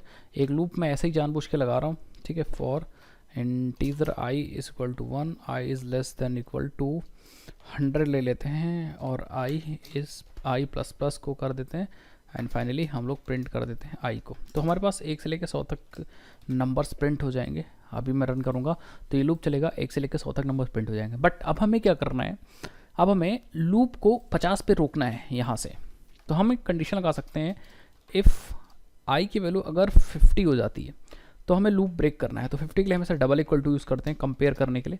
तो हम ब्रेक यूज़ कर लेंगे। तो ब्रेक क्या कर लेगा, ब्रेक जैसे ही ये i की वैल्यू 50 फायर अप होगी, मतलब ये कंडीशन ट्रू होगा, ब्रेक लग जाएगा। दैट मीन्स आपने अपनी गाड़ी पे ब्रेक लगा दिया, तो लूप जो चल रहा था अपने आप से रुक जाएगा, मतलब टर्मिनेट हो जाएगा, लूप खत्म हो जाएगा। अब देखो i की वैल्यू जैसे 50 हुई, लूप यहाँ से ब्रेक हो गया। तो ब्रेक इसलिए यूज़ होता है जिससे कि आप बीच में कहीं भी ज़रूरत पड़े तो आप किसी कंडीशन पे लूप को टर्मिनेट कर सको ब्रेक को यूज़ करके, ठीक है। या अभी हम लोगों ने ब्रेक का एक और यूज़ देखा था, इफ़ स्विच एग्जाम्पल में। यहाँ भी क्या हो रहा था, लूप को नहीं स्विच को टर्मिनेट करने के लिए यूज़ हो रहा था। जैसे ब्रेक फायर हो रहा था आपका स्विच के नीचे का जो एग्जीक्यूशन था वो खत्म हो जा रहा था, मतलब टर्मिनेट हो जा रहा था, ये स्विच आपको बाहर ले आ रहा था। तो ब्रेक ऐसे स्टेटमेंट को टर्मिनेट करने के लिए यूज़ होता है। अब कंटिन्यू की बात करें तो कंटिन्यू क्या करता है, जब कंटिन्यू फायर होता है तो कंटिन्यू आपको आपके जो लूप है, अगर लूप के अंदर आपने कंटिन्यू फायर कर दिया तो ये क्या कर देगा, इट कंटिन्यू, ये आपके लूप को कंटिन्यू कर देगा, continue loop with next iteration. तो नेक्स्ट इटरेशन से लूप को कंटिन्यू कर देगा, मतलब नीचे की चीज़ें नहीं छोड़ देगा। जैसे फॉर एग्जांपल आपका यहाँ पे एक लूप लगा हुआ है, मैं दिखाता हूँ।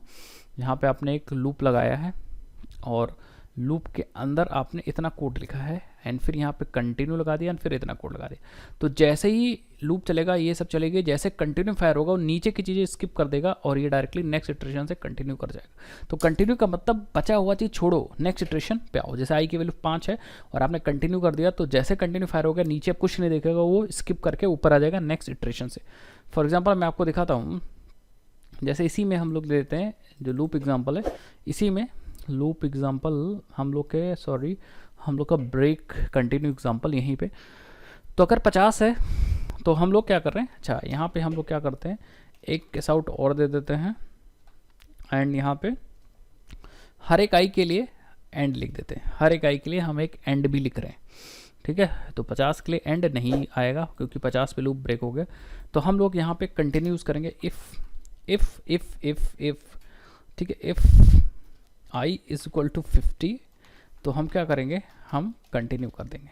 तो इससे होगा क्या कि जब आई की वैल्यू 50 होगी तो कंटिन्यू हो जाएगा यहीं से और ये सब चीज़ें नहीं चलेंगी, ठीक है। तो देखिएगा हमारा लूप 100 तक जाएगा, ठीक है। देखिएगा ये देखिए 100 तक गया, लेकिन आई 50 पे देखिए, आई 50 पे, आई 50 पे, आई 50 पे एंड नहीं आया होगा, ना ही हमारा ब्रेक वाला इफ़ चला होगा। तो आई 50 कहाँ गया, ये रहा, ठीक है। तो आई पे जैसे आई की वैल्यू यहाँ पे देखो, आई की वैल्यू जैसे ही 50 हुई तो यही कंटिन्यू फायर हो गया, तो ये यहीं से नीचे की सब चीज़ें इसने छोड़ के ये डायरेक्टली ऊपर ये लेके गया। सो आई थिंक आपको ये चीज़ें समझ में आ गई होंगी विद प्रैक्टिकल। अब आपको क्या करना है, बस प्रैक्टिस करना है। मैंने बहुत सारी चीज़ें इस वीडियो में कवर कर दी, पूरा कंप्लीट बेसिक्स जावा का कवर कर दिया। तो आप जल्दी से इस वीडियो को लाइक कर दीजिए, शेयर कर दीजिए और चैनल अभी तक नहीं सब्सक्राइब किया तो चैनल को ज़रूर से भाई सब्सक्राइब कर दीजिए। अगर आप यहाँ तक पहुँच गए हो तो आप घंटा ज़रूर से तोड़ दीजिए। हम ऐसे वीडियोज़ लाते रहेंगे। जैसे ही इस वीडियो पे 2000 लाइक कंप्लीट हो जाएंगे, हमारा लाइक टारगेट है 2000 लाइक का, हम इसका नेक्स्ट वीडियो रोल आउट कर देंगे जिसमें हम लोग कंप्लीट करेंगे। जैसे हमने इसमें बेसिक कंप्लीट किया, इसके नेक्स्ट पार्ट में object oriented programming in Java complete cover करने वाले हैं। सो चलता हूँ, मैं मिलता हूँ आपसे नेक्स्ट इंटरेस्टिंग। तब तक के लिए जय हिंद, जय भारत, बाय बाय।